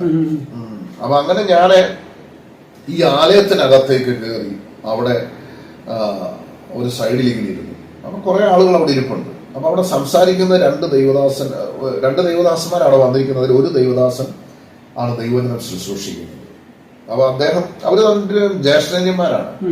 അപ്പൊ അതിൽ അദ്ദേഹം പ്രസംഗിക്കുന്ന സബ്ജക്റ്റിൽ നിന്ന് അദ്ദേഹം പെട്ടെന്ന് ഞാൻ അവിടെ ഇരിക്കുന്ന കുറച്ച് കഴിഞ്ഞപ്പോൾ അദ്ദേഹത്തിന്റെ പ്രസംഗ സബ്ജക്റ്റുമായിട്ട് ബന്ധപ്പെട്ടല്ലാത്തൊരു വാക്യം അദ്ദേഹം ഇരിക്കുന്ന ആളുകളോട് പറഞ്ഞു, പരിശുദ്ധാത്മാവ് പ്രേരിപ്പിക്കുന്ന ഒരു വാക്യം വായിക്കണം എന്ന് പറഞ്ഞു. അപ്പൊ ആ വാക്യം ഇതാണ്, യഗസ്കേലിന്റെ പുസ്തകം 33:11. ദുഷ്ടന്റെ മരണത്തിലല്ല, ദുഷ്ടൻ തന്റെ വഴി വിട്ട് തിരിഞ്ഞ് ജീവിക്കുന്നതിനത്രേ എനിക്കിഷ്ടമുള്ള യഹോവയായ കർത്താവിന്റെ അരുളപ്പാട്. ഈ വാക്യം ഇദ്ദേഹം ഇങ്ങനെ വായിച്ചിട്ട് ഇരിക്കുന്ന ആൾക്കൂട്ടത്തിലേക്ക് വിരൽ ചൂണ്ടിയിട്ട് ഇങ്ങനെ പറയും, ദുഷ്ട, നീ മരിച്ചു പോകുന്നതിനല്ല, യേശു നിനക്ക് വേണ്ടി ഇവിടെ വന്നിട്ടുണ്ട്. നീ വിചാരിക്കുന്ന ജീവപര്യന്തം നിന്റെ ജീവിതം അവസാനിപ്പിക്കുന്നു, നിന്റെ ജീവിതം ഇവിടെ കൊണ്ട് തീർന്നു പോകുമെന്നാണോ നീ വിചാരിക്കുന്നത്? ജയിലിൽ ചാടണമെന്നാണോ നീ വിചാരിക്കുന്നത്? ജയിലിൽ ചാടി മനുഷ്യനെ വകവരുത്തി നിന്റെ ജീവിതം അവസാനിപ്പിക്കണമെന്നാണോ വിചാരിക്കുന്നത്? എന്നാൽ ജീവനുള്ളൊരു ദൈവം ഇന്ന് പകലിൽ ഇവിടെ വന്നിട്ടുണ്ട്. നിനക്ക് വേണ്ടി കാൽവരി ക്രൂശിൽ മരിച്ചടക്കപ്പെട്ട് ഉയർത്തെഴുന്നേറ്റ് ജീവിക്കുന്ന ദൈവം. നിന്റെ സകല വിഷയത്തിന് പരിഹാരം തരാൻ യേശു മതിയായവനാണ്. നിന്റെ ഹൃദയത്തിലെ ഇത്തരം ചിന്തകൾ കളഞ്ഞ് യേശുവിനെ സ്വന്തം രക്ഷിതാവായി സ്വീകരിക്കുക.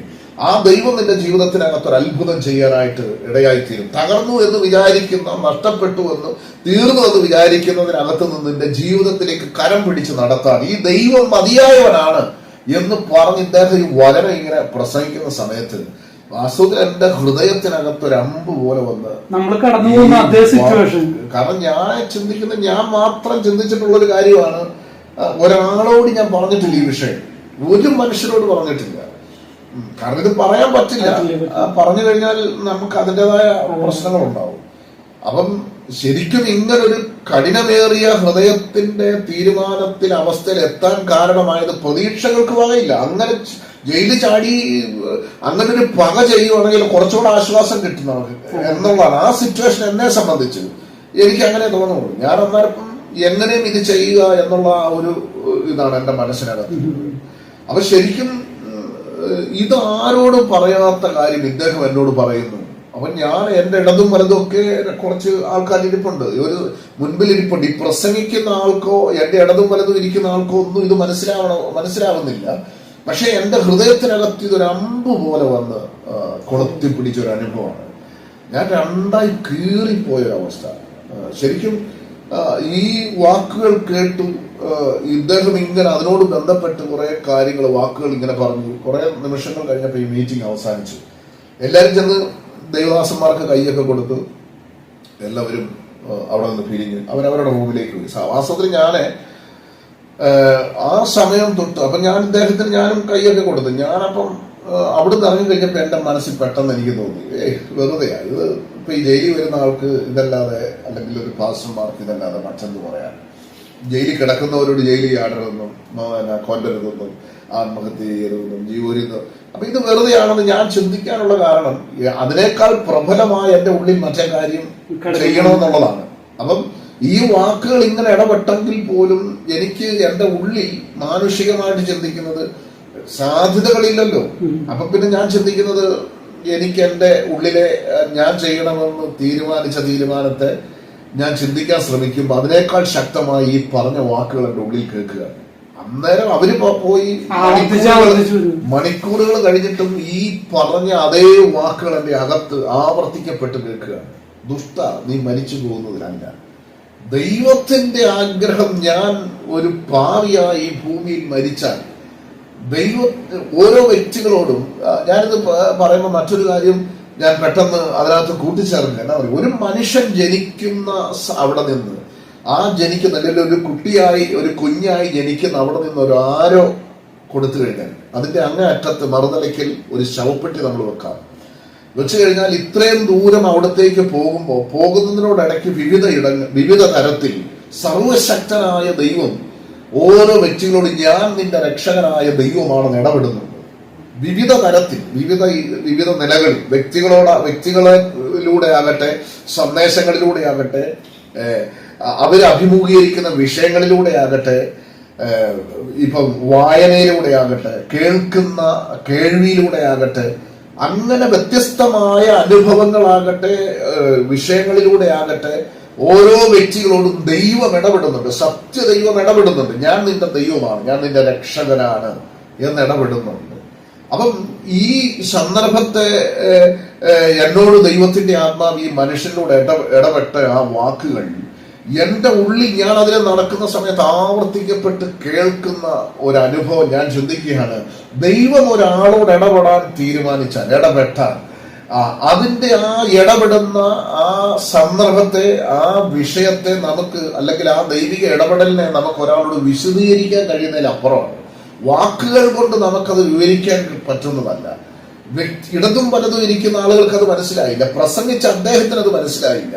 ദൈവം എന്നോട് ഇടപെട്ട ആ സന്ദർഭത്തെ എനിക്ക് എങ്ങനെയാണെന്ന് ഈ ആയുസ് മുഴുവൻ വിചാരിച്ചാൽ എനിക്കത് പറഞ്ഞ് മനസ്സിലാക്കാൻ പറ്റണമെന്നില്ല. പക്ഷേ ദൈവം എന്നോട് ഒരു കരുണ കാണിച്ചു, ദയ കാണിച്ചു. ഞാനന്ന് ആ സമയത്തിന് ശേഷം പിന്നെ ഞാനൊരു ഒറ്റപ്പെട്ട പോലെ ഒരു അവസ്ഥയാണ്. എന്ന് പറഞ്ഞാൽ എനിക്ക് ഒരാളുടെ അടുക്ക പോയി സന്തോഷമായിട്ടിരുന്ന് സംസാരിക്കാൻ പറ്റുന്നില്ല. ഞാൻ എല്ലാവരിൽ നിന്നും മാറി മാറി ഒറ്റപ്പെട്ട് നടക്കും. 6 മണിയാകുമ്പോൾ ഈ സെൻട്രലിനകത്തെ റൂമുകളിലേക്ക് ആളുകളെ കയറ്റി. ഞാനന്ന് 43 പേര് കിടക്കുന്ന ഒരു റൂമിലാണ് കിടക്കുന്നത്, 4ാം ബ്ലോക്ക് എന്ന് പറയുന്നത്.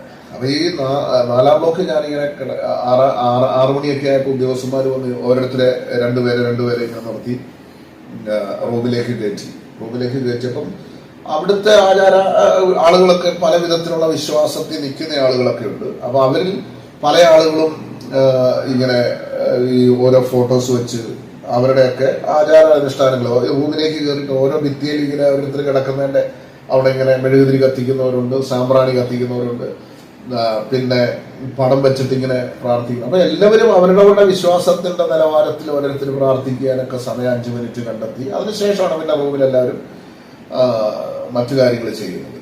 ഞാൻ ആ റൂമിനകത്ത് കയറിയിട്ട് എന്റെ പാന്ന് പുറത്തിട്ടു. പക്ഷെ ഞാൻ ഇതിനിടയെ കുറച്ചിടയുണ്ട്, അതിലെ കൂടെ ഇങ്ങനെ അങ്ങോട്ടും ഇങ്ങോട്ടും എല്ലാം നടക്കുകയാണ്. ഒരു സ്വസ്ഥത എന്ന് പറഞ്ഞാൽ നമുക്ക് ഒരു വ്യക്തതയില്ല, ഒരു ഏകാഗ്രതയില്ല, ഒരു ഒറ്റപ്പെട്ട വേറൊരു പ്രത്യേക അവസ്ഥയിലേക്ക് ഞാൻ അങ്ങ് മാറി. കാരണം ഈ നടക്കുന്ന സമയത്തും ഈ വാക്കുകളുടെ അന്നേരം അദ്ദേഹം പറഞ്ഞ വാക്കുകൾ എന്റെ ഉള്ളിൽ ഇങ്ങനെ കേൾക്കുന്നു. അദ്ദേഹം പറഞ്ഞ വാക്കുകൾ എന്റെ ഉള്ളിൽ പിന്നെയും ആവർത്തിക്കപ്പെടുകയാണ്. പല വാക്കുകൾ ഇങ്ങനെ ബൾജ് ചെയ്ത് മുഴങ്ങി കേൾക്കുന്നത് പോലെ എനിക്ക് തോന്നുകയാണ്. രാത്രി ആയി, സമയം ഇങ്ങനെ പോയിക്കൊണ്ടിരിക്കുന്നു. രാത്രിയായി. പല ആളുകൾ 9 മണിയാകുമ്പോൾ സന്ധ്യയിൽ എല്ലാവരും കിടക്കണം. എല്ലാവരും 9 മണിയായപ്പോൾ കിടന്നു. ഞാനും കിടന്നു. പക്ഷെ ഞാൻ തിരിഞ്ഞും മറിഞ്ഞും കിടക്കുകയാണ്. എനിക്ക് എന്തെന്നറിയാൻ വയ്യാത്ത ഈ അദ്ദേഹം പറഞ്ഞ വാക്കുകളെല്ലാം ഇങ്ങനെ ഹൃദയത്തിനകത്തൂടെ ഇങ്ങനെ ആവർത്തിക്കപ്പെട്ട് കേൾക്കുകയാണ്. ഒരു 12 മണി 1 മണിയൊക്കെ അടുത്തായെന്നാണ് എനിക്ക് തോന്നുന്നത്. ഞാൻ ആ സമയത്ത് ഒരു കാര്യം ഞാൻ ഓർക്കുകയാണ്, എല്ലാവരും എന്നെ തള്ളിക്കളഞ്ഞു. എൻ്റെ അപ്പൻ്റെയും അമ്മയുടെയൊക്കെ വളരെ നിസ്സഹായ അവസ്ഥ, ജീവിതം കൈവിട്ടുപോയി, എല്ലാം തകർന്നവനായി സെൻട്രൽ ജയിലിനകത്ത് പോയി. ഒരിക്കലും ഇനി ജീവിതത്തിലേക്ക് തിരികെ വരാൻ കഴിയില്ല. അങ്ങനെ എല്ലാം തകർന്ന അവസ്ഥയ്ക്കകത്ത് സെൻട്രൽ ജയിലിനകത്ത് ജീവിതത്തെ കുറിച്ച് ഓർത്തപ്പോൾ ഒരിക്കലും ജീവിതത്തിലേക്ക് തിരികെ പോകാനായിട്ട് പറ്റില്ല. ആഗ്രഹിച്ച നിലയിൽ എനിക്ക് ജീവിക്കാനായിട്ട് തിരിച്ചു പോകാനായിട്ട് പറ്റില്ല. പക്ഷെ അന്ന് രാത്രിയിൽ ആ പായൽ എഴുന്നേറ്റ് ഞാൻ പ്രാർത്ഥിക്കുമ്പോൾ അന്ന് രാത്രി ദൈവം എന്നോട് ഇടപെടുക, മോനെ ആർക്കും നിന്നെ വേണ്ടെങ്കിലും എനിക്ക് നിന്നെ വേണമെന്നുള്ള ആ ഒരു ദൈവശബ്ദമാണ് അന്ന് ഞാൻ ഈ ജീവിതത്തിൽ ഇന്ന് എനിക്ക് ഇങ്ങനൊരവസ്ഥ എനിക്ക് സർവശക്തനായ ദൈവം നൽകിയത്. ആ വാക്കുകൾ എന്നെ ഭയങ്കരമായിട്ട് ബലപ്പെടുത്തി. ഞാൻ വാവിട്ട് എനിക്ക് കിടന്ന ഒരു അരപ്പായൽ ഇരുന്നുകൊണ്ട് ഞാൻ എന്ന് പറഞ്ഞാൽ ഞാൻ വാവിട്ട് കരയുന്നത് പോലെയാണ് എനിക്ക് തോന്നുന്നത്. പക്ഷെ ശബ്ദം പുറത്തേക്കില്ല. എൻ്റെ കണ്ണിക്കൂടെ കണ്ണുനീരിങ്ങനെ ഒഴുകുകയാണ്. അപ്പം അത്രമാത്രം ജീവിതത്തിനകത്ത് തകർന്ന് തരിപ്പണമായി. ഒരു മൺകലം നമ്മൾ നിലത്തിട്ടിട്ട് വടിക്കടിച്ചുടയ്ക്കുന്നത് പോലെ ആടിച്ച് ശിഥിലമാക്കപ്പെട്ടു. ഒരു രീതിയിലും ഒന്നിനോട് വന്ന് ചേരാൻ പറ്റാത്ത നിലയിൽ ജീവിതത്തിൽ താറുമാറായ അവസ്ഥ. ഞാൻ ഇങ്ങനെ ഈ ദൈവശബ്ദം കേട്ടു. അങ്ങനെ ഞാൻ അവിടുന്ന് പ്രാർത്ഥിക്കാനൊന്നും അന്നേരം നന്നായിട്ട് അറിയില്ല. യേശുവിനോട് പ്രാർത്ഥിക്കുന്നത്, യേശുവെ ആ മനുഷ്യൻ ഇങ്ങനെ പറഞ്ഞല്ലോ, എനിക്കും ജീവിതത്തിലേക്ക് തിരികെ വരാമെന്ന് പറഞ്ഞല്ലോ എന്ന് പറയുന്നതാണ് ഈ ദൈവശബ്ദം കേൾക്കുന്നത്. അങ്ങനെ ഞാനന്ന് ആ പായൽ കിടന്നുറങ്ങി ഉറങ്ങി എന്ന് പറഞ്ഞാൽ എപ്പോഴാണ് കിടന്നുറങ്ങിയത് എനിക്കൊരു കൃത്യമായ ഒരിതില്ല. പക്ഷെ ഉറക്കത്തിന്റെ ഭയങ്കര പ്രശ്നമൊക്കെ ഉണ്ടായിരുന്നു എനിക്ക്. കാരണം ഇതിനു മുമ്പ് ചെയ്യാതിരിക്കുന്ന കാര്യം കാരണം സ്വസ്ഥമായിട്ട് ഉറങ്ങാൻ പറ്റില്ല. അപ്പം ഞാൻ അന്ന് അവിടെ കിടന്നുറങ്ങി. എപ്പോഴാണ് ഉറങ്ങിയെന്ന് എനിക്കറിയില്ല. നന്നായിട്ട് ഉറങ്ങി. അടുത്ത പ്രഭാതത്തിൽ ഞാൻ എഴുന്നേൽക്കുമ്പോൾ വളരെ പ്രത്യാശയോടെയാണ്. വലിയ സന്തോഷമാണ് എൻ്റെ മനസ്സിൽ. ഞാൻ എന്താണ് എന്നെനിക്കത് വിവരിക്കാൻ പറ്റുന്നില്ല. ഞാൻ അടുത്തൊരു പ്രഭാതത്തിൽ എഴുന്നേൽക്കുന്ന ഒരു പുതിയ മനുഷ്യനായിട്ട് തിരുവചനത്തിൽ നാം വായിക്കുന്നുണ്ടല്ലോ, ഒരുവൻ ക്രിസ്തുവിനായാൽ പുതിയ സൃഷ്ടിയാകുന്നു. 2 കൊരിന്ത്യർക്കെഴുതിയ ലേഖനത്തിൽ നാം വായിക്കുന്നുണ്ട്. ഒരു പുതിയ മനുഷ്യനായിട്ടാണ് ഞാൻ എഴുന്നേൽക്കുന്നത്. എൻ്റെ മനസ്സിൽ ഭയങ്കരമായ ഒരു ഉറപ്പ്, എനിക്ക് ഈ ജീവപര്യന്തത്തിനകത്തുനിന്ന് പുറത്തു വരാൻ പറ്റും, എനിക്കും ജീവിക്കാൻ പറ്റും, എനിക്കും ജീവനുള്ള ഒരു ദൈവത്തെ, യേശുവിനെ പ്രസംഗിക്കാൻ എനിക്ക് പറ്റും, യേശു ക്രിസ്തുവിലൂടെ എനിക്കൊരു ജീവിതം ലഭിക്കും എന്നുള്ള ശക്തമായ ഉറപ്പുള്ളൊരു വിശ്വാസം ദൈവം എൻ്റെ അകത്ത് നൽകി. ആ പിറ്റേ ദിവസം മുതൽ ഞാൻ ഭയങ്കര ഹാപ്പിയാണ്. വളരെ സമാധാനമുള്ളൊരു മനുഷ്യനായി ഞാൻ ആ സെൻട്രൽ ജയിലിനകത്ത്. കാരണം പിന്നെ എനിക്ക് ഈ ചിന്തകളൊന്നും എന്നെ ഭരിക്കുന്നില്ല. എന്നിലുണ്ടായിരുന്ന സകല ദുശീലങ്ങളും അവിടെ കൊണ്ട് സ്റ്റോപ്പായി. പിന്നെ ഒരിക്കൽ പോലും ഈ ദുശീലങ്ങളുടെ അതൊന്ന് അനുഭവിക്കാനുള്ള ആഗ്രഹമോ അല്ലെങ്കിൽ ആ മയക്കുമരുന്നോ ലഹരിയോ ഉപയോഗിക്കണമെന്നുള്ളൊരു ടെൻഡൻസി ഒന്നും എനിക്കുണ്ടായില്ല. ആ വലിയ ദൈവിക സമാധാനത്തോടെ ഞാൻ സെൻട്രൽ ജയിലിനകത്ത് മുൻപോട്ട് പോകാനിടയും. ഇപ്പൊ ഇതിനിടയ്ക്ക് മറ്റൊരു കാര്യം ഉണ്ടായ ഒരു യാഥാർത്ഥ്യം എന്ന് പറയുന്നത്, ഞാൻ ഈ സെൻട്രൽ ജയിലിൽ പോയ സമയത്ത് എൻ്റെ വീട്ടിൽ ഞാൻ വിവാഹം കഴിച്ച എൻ്റെ ഭാര്യ ഉണ്ടായിരുന്നല്ലോ. എൻ്റെ ഭാര്യയും എൻ്റെ അച്ഛനും അമ്മയും അടങ്ങുന്ന കുടുംബത്തിൽ എൻ്റെ ഭാര്യ, ആ മകള് അവിടെ വീട്ടിലിരിക്കുന്ന സമയത്ത് എൻ്റെ അമ്മ വിശ്വാസിയാണ്. ഞാൻ സുവിശേഷമൊന്നും പറയാൻ നടന്നില്ല. സാധുവായ ഒരു അമ്മയാണ്. അമ്മയ്ക്ക് അതൊന്നും പറഞ്ഞൊന്നും അറിയിക്കാനൊന്നും പറ്റില്ല. അല്ലല്ല, വിശ്വാസത്തിനല്ല. അവരും ഈ CMS ബാക്ക്ഗ്രൗണ്ടിൽ ഉള്ളയാണ്. അപ്പൊ അങ്ങനെ ഈ ഞാൻ ഈ കേസ് ശിക്ഷിക്കപ്പെട്ടു പോയപ്പോ എന്റെ നാട്ടിലുള്ളവരും അയൽവക്കക്കാരും ഒക്കെ ഞങ്ങളുടെ വീട്ടിലേക്ക് ഞങ്ങളുടെ അമ്മേനെയും അച്ഛനെയൊക്കെ ആശ്വസിപ്പിക്കാൻ വേണ്ടിയൊക്കെ പലരും വന്നു. അടുത്തുള്ള വീട്ടുകാരും അവരൊന്നും വിശ്വാസികളൊന്നുമല്ല, നാമേതേ ക്രിസ്ത്യാനികളായിട്ടുള്ള ആളുകളൊക്കെയാണ്. പിന്നെ നാട്ടിലെ അച്ഛനോടും അമ്മയോടും ഞങ്ങളോടും ഒക്കെ പരിചയമുള്ള ഒത്തിരി ആളുകളുണ്ടല്ലോ, ചുറ്റുപാടുകളിലൊക്കെ ഉള്ള ആളുകൾ. അപ്പൊ അവരൊക്കെ ഇങ്ങനൊരു ഈ കേസിന്റെ കാര്യം അറിഞ്ഞ സമയത്ത് എന്റെ വീട്ടിലേക്ക് ഇവരെല്ലാം പലരും വന്ന് എന്റെ ഭാര്യയെ ആശ്വസിപ്പിക്കുകയാണ്. ആശ്വസിപ്പിക്കാൻ വേണ്ടിയാ വരുന്നതെങ്കിലും പറയുന്ന വാക്കുകൾ എന്നാലും ജീവരുന്നല്ലേ മോളെ, വിഷമിക്കണ്ട, എന്ന് പറഞ്ഞാ ജീവരുന്നല്ല, ഇനി വരത്തില്ല പെട്ടുപോയല്ലോ എന്നുള്ള നിലയാണ്. ജീവരുന്നതാണ്, വിഷമിക്കണ്ട മോളെ, എന്നാലും മോളുടെ കാര്യം എന്തായി അല്ലേ എന്നൊക്കെ പറഞ്ഞ് പലരും ഇത് കേൾക്കുമ്പോ പുള്ളിക്കാരത്തിന്റെ മനസ്സങ്ങ് ഭയങ്കരമായിട്ട്. ഞാൻ വിവാഹം കഴിക്കുന്ന സമയത്ത് ആൾക്ക് 19 വയസ്സ് 19 വയസ്സ് കഴിഞ്ഞ് ആണ് വിവാഹം കഴിച്ച് വീട്ടിൽ കൊണ്ടുവരുന്നത്. അപ്പം ആ 19 വയസ്സായിരിക്കുന്ന ഒരു പെൺകുട്ടി 1 വർഷം കൂടെ ജീവിച്ച ഭർത്താവ് ജീവനിന്ന് ശിക്ഷിക്കപ്പെട്ട് പോകുമ്പോൾ ആ വീട്ടിൽ ഒറ്റപ്പെടുന്ന ആളുടെ മനസ്സിന്റെ അവസ്ഥ എന്താണെന്ന് നമുക്ക് ചിന്തിക്കാവുന്ന കാര്യമുള്ളൂ. അപ്പം ജീവനിന്ന് ശിക്ഷിക്കപ്പെട്ട് കിടക്കുന്ന ആളുടെ ഭർത്താവ് ശിക്ഷിക്കപ്പെട്ട് കിടക്കുന്ന ഭാര്യ എന്ന് പറയുന്ന പെൺകുട്ടിയുടെ അടുക്കിലേക്ക് ആശ്വസിപ്പിക്കാൻ എന്നതുപോലെ വരുന്നവരെല്ലാം പറയാണ്, ഇനിയിപ്പോ എന്ത് ചെയ്യാനാ മോളെ, മോളുടെ കാര്യം ഇനിയിപ്പോ എങ്ങനെ, ഇവിടെ തന്നെ നിൽക്കുവാണോ, അതോ ഇനിയിപ്പം ജീവനെന്ന് പറഞ്ഞാൽ എത്ര വർഷമായിരിക്കുന്നതെന്ന് നമുക്ക് പറയാൻ പറ്റില്ലല്ലോ, എന്നാലും ദൈവത്തോട് പറ എന്നൊക്കെ വിവിധ തരത്തിൽ. അപ്പൊ ഈ കേൾക്കുന്ന ആശ്വസിപ്പിക്കാനായിട്ട് പറയുന്ന വാക്കുകൾ പലതും മനസ്സിനെ ഭയങ്കരമായി മുറിവേൽപ്പിക്കുന്നതും പ്രതീക്ഷ നഷ്ടപ്പെടുന്നതും ധൈര്യം ചോർന്നു പോകുന്നതും മരണത്തിലേക്ക് നയിക്കുന്നതും ഒക്കെയാണ്. പക്ഷെ അതിനുശേഷം ഒരു 4-5 ദിവസം കഴിഞ്ഞപ്പം നമ്മുടെ അവിടുന്ന് ഒരു 5 വീടിനപ്പുറത്തുള്ള മോളി എന്ന് പറയുന്ന ഒരു സിസ്റ്റർ, അദ്ദേഹം ഈ ചർച്ചക്കോട് വിശ്വാസിയാണ്, പെന്തക്കോസ്ത് വിശ്വാസിയാണ്. ആ സഹോദരി എൻ്റെ വീട്ടിലേക്ക് വന്നു. എൻ്റെ വീട്ടിലേക്ക് വന്നിട്ട് എൻ്റെ ഭാര്യയെ കണ്ടിട്ട് പറഞ്ഞു, മോളെ വിഷമിക്കണ്ട, യേശുക്രിസ്തു നിങ്ങൾക്കൊരു ജീവിതം തരും, യേശുക്രിസ്തുവിലൂടെ നിങ്ങൾക്ക് ഒന്നിക്കാൻ പറ്റും എന്ന് പറഞ്ഞ്. അപ്പം എൻ്റെ ഭാര്യയ്ക്ക് ഇത് കേട്ട് കഴിഞ്ഞപ്പം ഭയങ്കരമായിട്ടൊരു വ്യത്യാസവും ഒരു ആശ്വാസവും തോന്നി. അവര് പള്ളിക്കാരാണല്ലോ, ഇവരൊന്നും പള്ളിയിൽ ഇവരെ നിലമ്പേരൂർ എന്ന് പറയുന്ന സ്ഥലത്താണ്. ഇവര് പള്ളിയിൽ അങ്ങനെ പോകുന്നെങ്കിൽ ഈ ഒരു അനുഭവം ഒന്നും അവർക്കില്ല. അപ്പൊ ഇദ്ദേഹം വന്നിട്ട് പറഞ്ഞു, യേശു നിങ്ങൾക്കൊരു ജീവിതം തരും, നിങ്ങൾ വിഷമിക്കണ്ട, മോള് ധൈര്യമായിട്ടിരിക്കുക, ഞങ്ങൾ പ്രാർത്ഥിക്കാം കേട്ടോ, യേശു ക്രിസ്തുവിലൂടെ മാത്രമേ നിങ്ങൾക്കൊരു ജീവിതം കിട്ടത്തുള്ളൂ എന്ന് എൻ്റെ ഭാര്യയോട് ഈ സഹോദരി പറഞ്ഞു.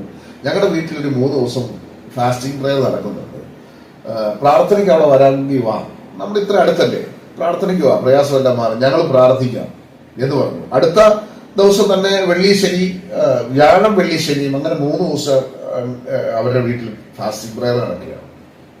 അപ്പം എൻ്റെ ഭാര്യ വരാമെന്ന് പറഞ്ഞു. അങ്ങനെ എൻ്റെ ഭാര്യ ഒരുങ്ങി ഇവരുടെ വീട്ടിൽ, ഞങ്ങളുടെ വീടിൻ്റെ അവിടുന്ന് ഒരു 5 വീടിനപ്പുറത്താണ്.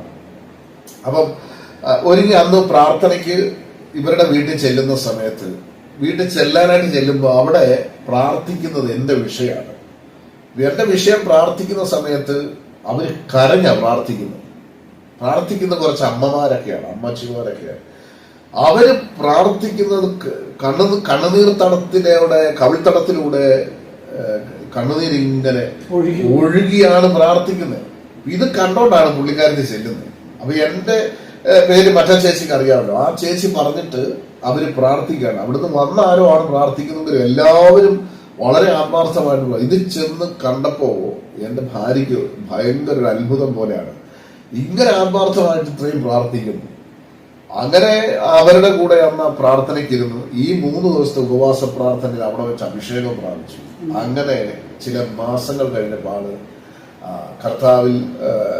കർത്താവിന്റെ മരണ അടക്ക പുനരുത്ഥാനത്തോടെ ഏകീഭവിക്കുന്ന വിശ്വാസ സ്നാനം സ്വീകരിച്ച് അങ്ങനെ ഒരു പ്രാർത്ഥനാ ജീവിതമുള്ള ഒരു മകളായി കർത്താവ് എന്റെ ഭാര്യയെ മാറ്റി. 2 സ്ഥലത്തും ദൈവം പ്രവർത്തിച്ചു. ഇവിടെ അത് ഞാൻ പറഞ്ഞത്, അവിടെ ഈ സംഭവം ഞാൻ അറിയുന്നില്ല. ആളിവിടെ ഈ പ്രാർത്ഥനയിലേക്ക് വന്നു പ്രാർത്ഥന തുടങ്ങിയപ്പോഴാണ് അവിടെ ഈ സംഭവം നടക്കുന്നത്.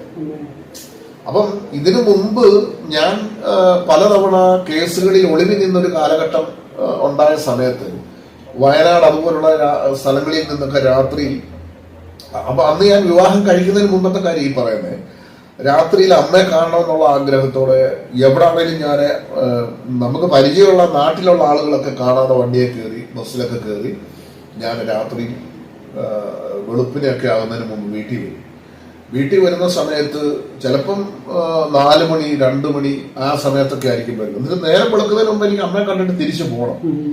അപ്പൊ അത് പോരുന്നെന്ന് പറഞ്ഞാൽ ഔട്ട് പോസ്റ്റ് കാലായിപ്പടി എന്ന് പറയുന്ന ഒരു സ്ഥലമുണ്ട്. അവിടെ ചെന്ന് ബസ് ഇറങ്ങിയിട്ട് സൂപ്പർഫാസ്റ്റ് അവിടെ ഇറങ്ങിയിട്ട് അവിടുന്ന് നടന്ന് ഈ വല്ലവരുടെയും പറമ്പിൽ കൂടെ ഒക്കെ ചാടി ഊട് വഴി കൂടെ ഒക്കെയാണ് വീട്ടിൽ വരുന്നത്. കാരണം നാട്ടുകാരും കാണരുതല്ലോ. അങ്ങനെ വീട്ടിൽ വരുന്ന സമയത്ത് അമ്മ വെളുപ്പിനെയൊക്കെ ഇരുന്ന് പ്രാർത്ഥിക്കുമായിരിക്കും. പ്രാർത്ഥിക്കുന്ന പറഞ്ഞാൽ ഭയങ്കരമായിട്ട് കരഞ്ഞാ പ്രാർത്ഥിക്കുന്നത്. യേശുപ്പോ എന്റെ മോനൊരു ജീവിതം കൊടുക്കണമേ എന്നൊക്കെ പറഞ്ഞായിരിക്കും പ്രാർത്ഥിക്കുന്നത്. ഒന്നും അറിയില്ല, ഒരു ക്ലാസ് പോലും പഠിച്ചിട്ടില്ല എന്റെ അമ്മ. പക്ഷെ ഭയങ്കരമായിട്ട് കണ്ണുനീരോടെ കരഞ്ഞ് പ്രാർത്ഥിക്കുന്ന ഒരു അമ്മയായിരുന്നു. അങ്ങനെ ഞാൻ അപ്പം ചെന്നിട്ട് പതുക്കെ വിളിച്ചിട്ട് കയറി ചെല്ലുമ്പോൾ തലയിലൊക്കെ കണ്ണിന് കാഴ്ചക്കുറവുണ്ട്. തലയിലൊക്കെ തപ്പി നോക്കിയിട്ട് പറയും, മോനെ ജീവനോടുണ്ടോ മോനെ, എവിടെങ്കിലും പോക്കോ, എവിടെ നിൽക്കണ്ട, അമ്മ പ്രാർത്ഥിക്കുന്നുണ്ട്, മോൻ പോക്കോ എന്ന് പറയും. അന്ന് അത്രയും സമയമുള്ളൂ. ആ ഒരു 2 മിനിറ്റ് അല്ലെ 5 മിനിറ്റിനകത്ത് അമ്മയെ കണ്ട് അമ്മയുടെ ഈ സങ്കടമാണ്. പക്ഷെ ചെല്ലുന്ന സമയത്ത് അമ്മ പ്രാർത്ഥിക്കുമായിരിക്കും. ഞാൻ വെളുപ്പിന് ഈ വെളുപ്പിന് ഒരു 3 മണി ആ സമയത്തൊക്കെ ആയിരിക്കും ചെല്ലുന്നത്. വെളുക്കുന്നതിന് മുമ്പ് ചെന്നിട്ട് പോകണം എനിക്ക്. അതിന് മുമ്പ് വരാത്തനുസരിച്ച് ഞാൻ ദൂരെ നിന്നായിരിക്കും വരുന്നത്. ഞാൻ ഇപ്പൊ വയനാട്ടിൽ നിന്നാണെങ്കിൽ അവിടുന്ന് വരുന്ന അത്രയും സമയത്തിനുള്ളിൽ ഇവിടെ ആ സമയത്തൊക്കെ വരുവുള്ളൂ. അത് നേരത്തെ കണക്ക് കൂട്ടി വന്നിനി നേരത്തെ വന്നാൽ പോലും ആ സമയത്തെ വീട്ടിൽ വരത്തുള്ളൂ. മാറി നിൽക്കുള്ളൂ എവിടെയെങ്കിലുമൊക്കെ, നമ്മുടെ ആ പ്രദേശത്ത് അല്ലാതെ വേറെ സ്ഥലങ്ങളിൽ. അപ്പൊ വരുന്ന സമയങ്ങളിലൊക്കെ അമ്മ യേശുവിനോട് പ്രാർത്ഥിക്കുന്നത് ഞാൻ കേട്ടു. അപ്പം കേൾക്കുകയും ഇതെല്ലാം ഞാൻ പറയാൻ കാരണം വെച്ച് കഴിഞ്ഞാൽ എന്റെ അമ്മയുടെ നിലവിളി സത്യദൈവത്തോട് പ്രാർത്ഥിച്ച പ്രാർത്ഥനയുടെ മറുപടിയാണ് എന്റെ ഭാര്യ എന്ന് പറയുന്ന ആ പെൺകുട്ടിക്ക് കർത്താവിനെ അറിയാൻ മുഖാന്തരമായതും ഇവരുടെ എല്ലാവരുടെയും പ്രാർത്ഥനയുടെ മറുപടിയാണ് സെൻട്രൽ ജയിലിനകത്ത് അത്ഭുതകരമായി ദൈവം എന്നെ ഈ സ്നേഹത്തിനകത്തേക്ക് കരം പിടിച്ചു കയറ്റിയത്.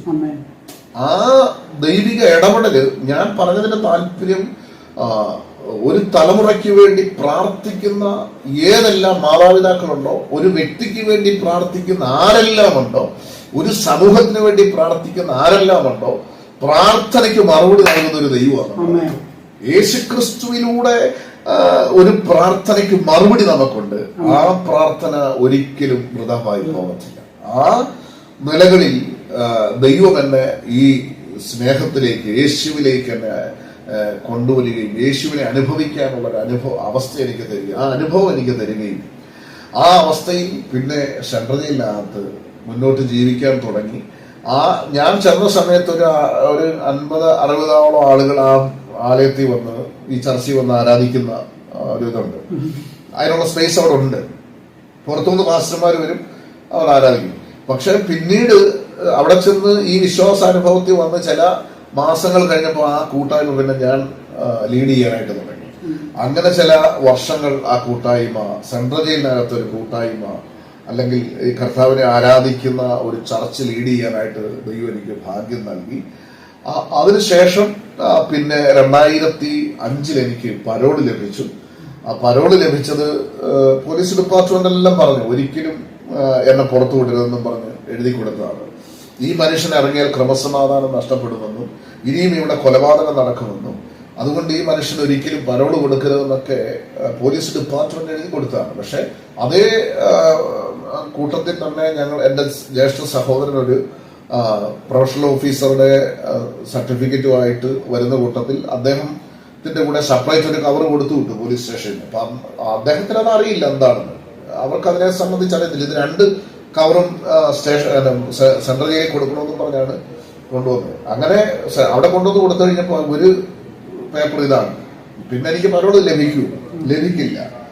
പക്ഷെ അത്ഭുതകരമായിട്ട് ദൈവം എനിക്ക് 2005 പരോൾ അനുവദിച്ചു. അങ്ങനെ 2002 കേസ് ശിക്ഷിക്കപ്പെട്ട് ജീവപര്യന്തം കിടന്നു. എന്നാൽ 2005 കർത്താവ് എനിക്ക് പരോൾ അനുവദിച്ചു. അങ്ങനെ ഞാൻ പുറത്തു വന്നു കുടുംബമായിട്ട് കർത്താവിനെ ഉയർത്താൻ ദൈവം എനിക്ക് ഭാഗ്യം.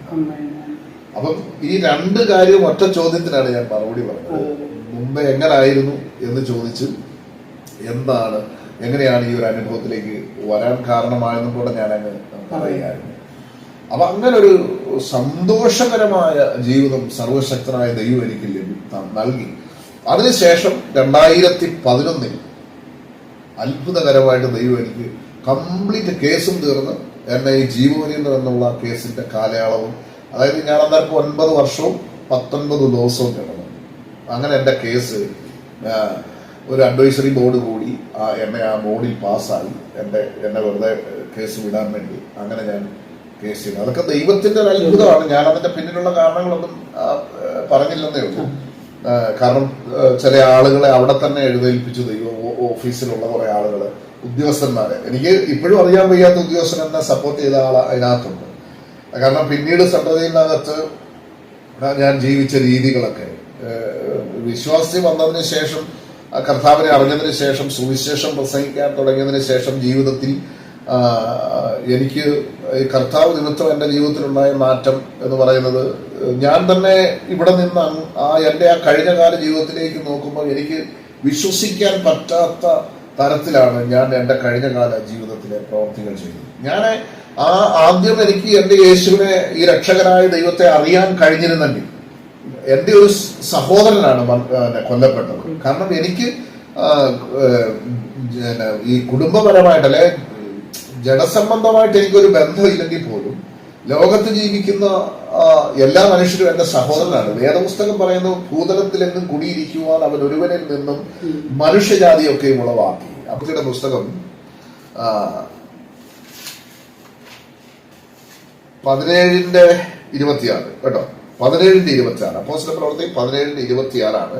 ഭൂതലത്തിലെങ്ങും കുടിയിരിക്കുവാൻ അവൻ ഒരുവനിൽ നിന്നും മനുഷ്യജാതിയൊക്കെ ഉളവാക്കി. അപ്പൊ എന്റെ സഹോദരനാണ് ശരിക്കും കൊല്ലപ്പെട്ടത്.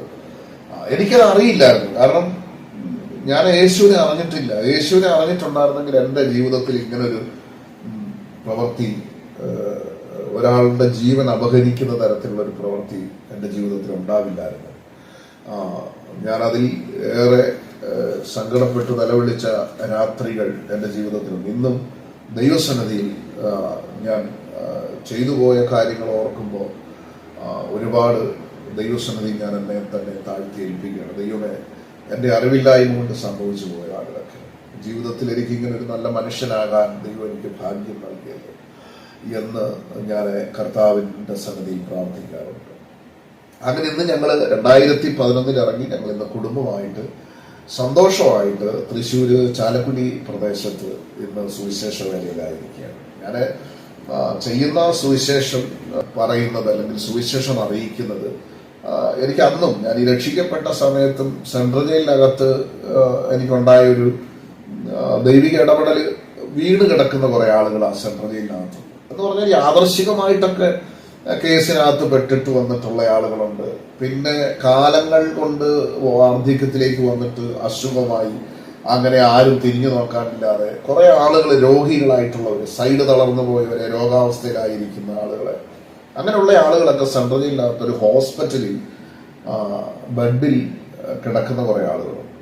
അപ്പൊ എനിക്ക് ഈ യേശുവിന്റെ അകത്തേക്ക് വന്നിട്ട് എനിക്ക് തോന്നിയത്, അങ്ങനെയുള്ള ആളുകളുടെ അടുക്ക ചെല്ലണം, അവരെ എഴുന്നേൽപ്പിക്കണം, അവരെ വൃത്തിയാക്കണം എന്നൊക്കെ എനിക്ക് എൻ്റെ മനസ്സിൽ തോന്നി. ഞാൻ അങ്ങനെ ഈ 9 വർഷം രക്ഷിക്കപ്പെട്ടതിന് ശേഷം ഞാൻ അവരുടെ അടുക്ക, അതുപോലുള്ള ആളുകളുടെ അടുക്ക ചെല്ലുകയും അവരെ വിളിച്ചെഴുന്നേൽപ്പിക്കുകയും അവരെ കുളിപ്പിച്ച് വൃത്തിയാക്കി പലരെയും ഞാൻ എൻ്റെ ചർച്ചയിൽ അവിടെ പ്രാർത്ഥനയ്ക്ക് കൊണ്ടുവരും. അത് പുറത്തിറങ്ങിയിട്ടുള്ള പല ആളുകൾക്കും അതറിയാം, അവിടെ ഉള്ള ഉദ്യോഗസ്ഥന്മാർക്കറിയാം, അവിടെ ഉള്ള പല ആളുകൾക്കും അതറിയാം. അങ്ങനെയാണ് ഞാൻ സുവിശേഷം അങ്ങനെയുള്ള ആളുകളോടായിരുന്നു കൂടുതൽ. പിന്നീട് 2011 ഇറങ്ങി ഇവിടെ വന്ന് ഇതുപോലെ ഹോസ്പിറ്റലുകൾ സന്ദർശിക്കുക. ഇപ്പൊ ചെയ്യുന്ന സുവിശേഷീകരണം എന്ന് പറഞ്ഞാൽ തെരുവിലൊക്കെ ഇരിക്കുന്ന ആളുകളുടെ അടുക്ക പോവുക, അവർക്ക് ഒരു നേരം ആഹാരം കൊടുക്കുക, അവരോട് കർത്താവിനെ കുറിച്ച് പറയുക, ഇതൊക്കെയാണ് ചെയ്യാറുള്ളത്. അപ്പൊ കുടുംബമായിട്ട് ഞങ്ങൾ സന്തോഷമായിട്ട്. അച്ഛാ, ഒത്തിരി സന്തോഷം അച്ഛാ. അച്ഛൻ്റെ ഈ ജീവിതാനുഭവം ഞങ്ങളുമായിട്ട് പങ്കുവയ്ക്കാൻ കാണിച്ച മനസ്സിന്, എന്നെ കേട്ടുകൊണ്ടിരിക്കുന്ന ആരുടെയെങ്കിലൊക്കെ ജീവിതം ഇതുപോലെ ഇരുട്ട് നിറഞ്ഞ ഒരനുഭവത്തിലൂടെ ആയിരിക്കും ഒരു പക്ഷെ കടന്നു പോകുന്നത്. ഒരു പക്ഷെ മക്കളോടുള്ള ബന്ധത്തിലായിരിക്കാം, ഭർത്താവിനോടുള്ള ബന്ധത്തിലായിരിക്കാം. ആ ഒരു വിഷയവുമായി ബന്ധപ്പെട്ട് തകർന്ന് ജീവിതത്തിൽ സമാധാനവും സന്തോഷവും ഇല്ലാതെ ഒന്ന് ഉറങ്ങിയിട്ട് പോലും മാസങ്ങളും ദിവസങ്ങളുമായിട്ടുള്ള അനുഭവത്തിലൂടെ ആയിരിക്കാം നിങ്ങളൊരു പക്ഷെ കടന്നു പോകുന്നത്. മാനുഷികമായിട്ടുള്ള എല്ലാ പ്രതീക്ഷകളും നമ്മുടെ മുമ്പിൽ അസ്തമിച്ച് കാണുമായിരിക്കാം. നമുക്ക് തേടാൻ പറ്റുന്ന എല്ലാ വഴികളും നിയമപരമായിട്ടും മതപരമായിട്ടും നേർച്ചകളും കാഴ്ചകളൊക്കെ നടത്തിയിട്ടും ഒരു ജീവിതത്തിൽ ഒരു മാറ്റം വരാൻ പറ്റാതെ തകർന്നിരിക്കുന്ന ഒരു അവസ്ഥയിലായിരിക്കും ഒരു പക്ഷെ നിങ്ങൾ കടന്നു പോകുന്നത്.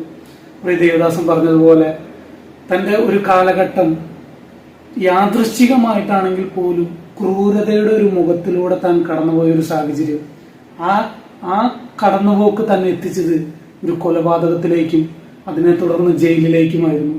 തന്റെ ജീവിതം ഇനിയില്ല, തീർന്നു എന്ന് ചിന്തിച്ച സമയത്ത് തന്റെ ജീവിതത്തിലേക്ക് കടന്നു വന്ന യേശു കർത്താവ് ഒരു വാക്കിലൂടെ, ഒരു വ്യക്തിയുടെ ഒരൊറ്റ വാക്കിലൂടെ ആ യേശു കർത്താവ് തന്റെ ജീവിതത്തിലേക്ക് വന്നപ്പോൾ തന്റെ ജീവിതത്തിൽ സംഭവിച്ചത് ഇരുട്ട് മാറി വെളിച്ചം തന്റെ ജീവിതത്തിലേക്ക് വരുന്നതാ. അതാ തന്റെ സാക്ഷ്യത്തിലൂടെ പറഞ്ഞത്.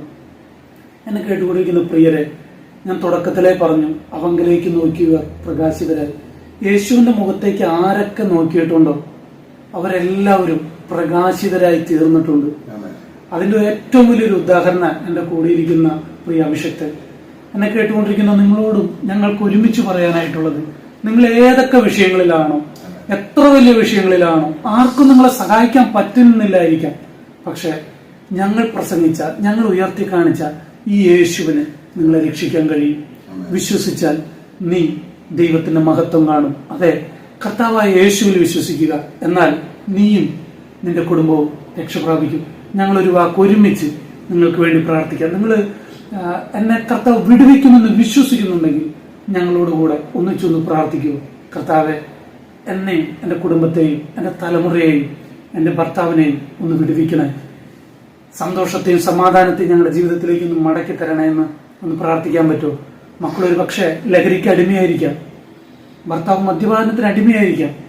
നിങ്ങൾ ഇന്ന് പകൽ എന്നെ കേട്ടുകൊണ്ടിരിക്കുന്ന പ്രിയ സഹോദരി, പ്രിയ സഹോദര, ഇന്ന് പകൽ നിങ്ങൾ കർത്താവിന്റെ മുഖത്തേക്ക് നോക്കിയാൽ നിങ്ങളിലൂടെ നിങ്ങളുടെ കുടുംബം പ്രകാശമായി തീരും. ഒരമ്മ പ്രാർത്ഥിച്ചപ്പോ അമ്മയുടെ പ്രാർത്ഥനയുടെ മറുപടി സെൻട്രൽ ജയിലിൽ മകനെ കർത്താവ് തൊട്ടു. അമ്മയുടെ പ്രാർത്ഥനയുടെ മറുപടി മരുമകളെ കർത്താവ് തൊട്ടു. ആ കുടുംബം ഇന്ന് പ്രകാശമായി ജീവിക്കുക. അങ്ങനെയെങ്കിൽ ആ പ്രകാശം നിങ്ങളുടെ ജീവിതത്തിലേക്കും നിങ്ങളുടെ കുടുംബത്തിലേക്കും വരുമെന്ന് ഞാൻ ഉറപ്പായി നിങ്ങളോട് പറയുന്നു. ഞങ്ങൾ ഒരു വാക്ക് നിങ്ങൾക്ക് വേണ്ടി പ്രാർത്ഥിക്കാം. പരിശുദ്ധ പിതാവേ, യേശു ക്രിസ്തുവിന്റെ നാമത്തിൽ ഞങ്ങൾ പ്രാർത്ഥിക്കുന്നു. പ്രതികാരം ഞങ്ങളെ ശ്രവിക്കുന്ന ഓരോ വ്യക്തികളെയും കർത്താവായ യേശു ക്രിസ്തുവിന്റെ നാമത്തിൽ ഏൽപ്പിച്ച് പ്രാർത്ഥിക്കുകയാണ്. ഇങ്ങനെ ഒരു ദൈവിക സന്ദേശം ഞങ്ങൾക്ക് കർത്താവെ ഓരോ വ്യക്തികളോടും പങ്കുവയ്ക്കുകയാണ്. സ്വർഗത്തിലെ ദൈവം ഒരുക്കിയ അവസരത്തിനായി നന്ദി പറയുകയാണ്. ദൈവജനത്തിൽ ഞങ്ങൾ വായിക്കുന്നു, അവങ്കിലേക്ക് നോക്കിയവർ പ്രകാശിതരായ അവരുടെ മുഖം ലജ്ജിച്ചു പോയില്ല എന്ന്. ഞങ്ങളെ കേൾക്കുന്ന വ്യക്തികളോട് ദൈവത്തിന്റെ ആത്മാവ് ഇടപെടും എന്ന് ഞങ്ങൾ വാസ്തവമായി വിശ്വസിക്കുന്നു. ജീവിതത്തിൽ തകർന്ന അവസ്ഥയ്ക്കകത്ത് നിന്നും ഒരു പ്രത്യാശയ്ക്കും വകയില്ലാതെ ആമേൻ പല വിഷയങ്ങളുടെ നടുവിലും ദൈവമേ നിസ്സഹായതയോടെ എന്ത് ചെയ്യണമെന്നറിയാതെ ഭാരപ്പെടുന്ന ചില വ്യക്തികൾ ഞങ്ങളെ കേൾക്കുന്നുണ്ട്. കർത്താവ് അവരുടെ ജീവിതത്തിനകത്തൊരു പൂർണ്ണ വിടുതൽ നൽകാൻ യേശു മതിയായ ദൈവമാണ്. അങ്ങ് കർത്താവെ പറഞ്ഞല്ലോ, എന്റെ അടുക്കൽ വരുന്നവനെ ഞാൻ ഒരു നാളും തള്ളിക്കളയത്തില്ലെന്ന്. ഇന്ന് അവൻ പകൽക്കാലം ദൈവസന്നിധിയിൽ ഞങ്ങളെ കർത്താവെ കേൾക്കുന്ന വ്യക്തികളുടെ ജീവിതത്തിനകത്ത് ഒരു വലിയ രൂപാന്തരം നൽകാൻ അങ്ങ് മതിയായ ദൈവമാകയാൽ ഞങ്ങൾ അങ്ങേ സ്തുതിക്കുകയാണ്. കർത്താവ് അങ്ങനെ ചെയ്യുന്ന ദൈവമാകയാൽ ഞങ്ങൾ അങ്ങേ സ്തുതിക്കുന്നു, നന്ദി പറയുന്നു. കർത്താവ് ഞങ്ങളുടെ പ്രാർത്ഥന കേട്ടതിനായി സ്തോത്രം. ഞങ്ങളോട് കർത്താവെ ദയ കാണിച്ചതിന് നന്ദി പറയുന്നു. യേശു ക്രിസ്തുവിന്റെ നാമത്തിൽ ഏൽപ്പിക്കുന്നു. കേൾക്കണം ഞങ്ങളുടെ സ്വർഗീയ പിതാവേ. ആമേൻ, ആമേൻ, ആമേൻ. ഇത്ര നേരം ഞങ്ങളെ കണ്ടുകൊണ്ടിരുന്ന എല്ലാവർക്കും സ്നേഹവന്ദനം. ദൈവം നിങ്ങളെ ധാരാളമായി അനുഗ്രഹിക്കട്ടെ. നിങ്ങളുടെ വീടും നിങ്ങളും ക്രിസ്തു യേശുവിനാൽ പ്രകാശിക്കപ്പെടട്ടെ. God bless you. ആമേൻ.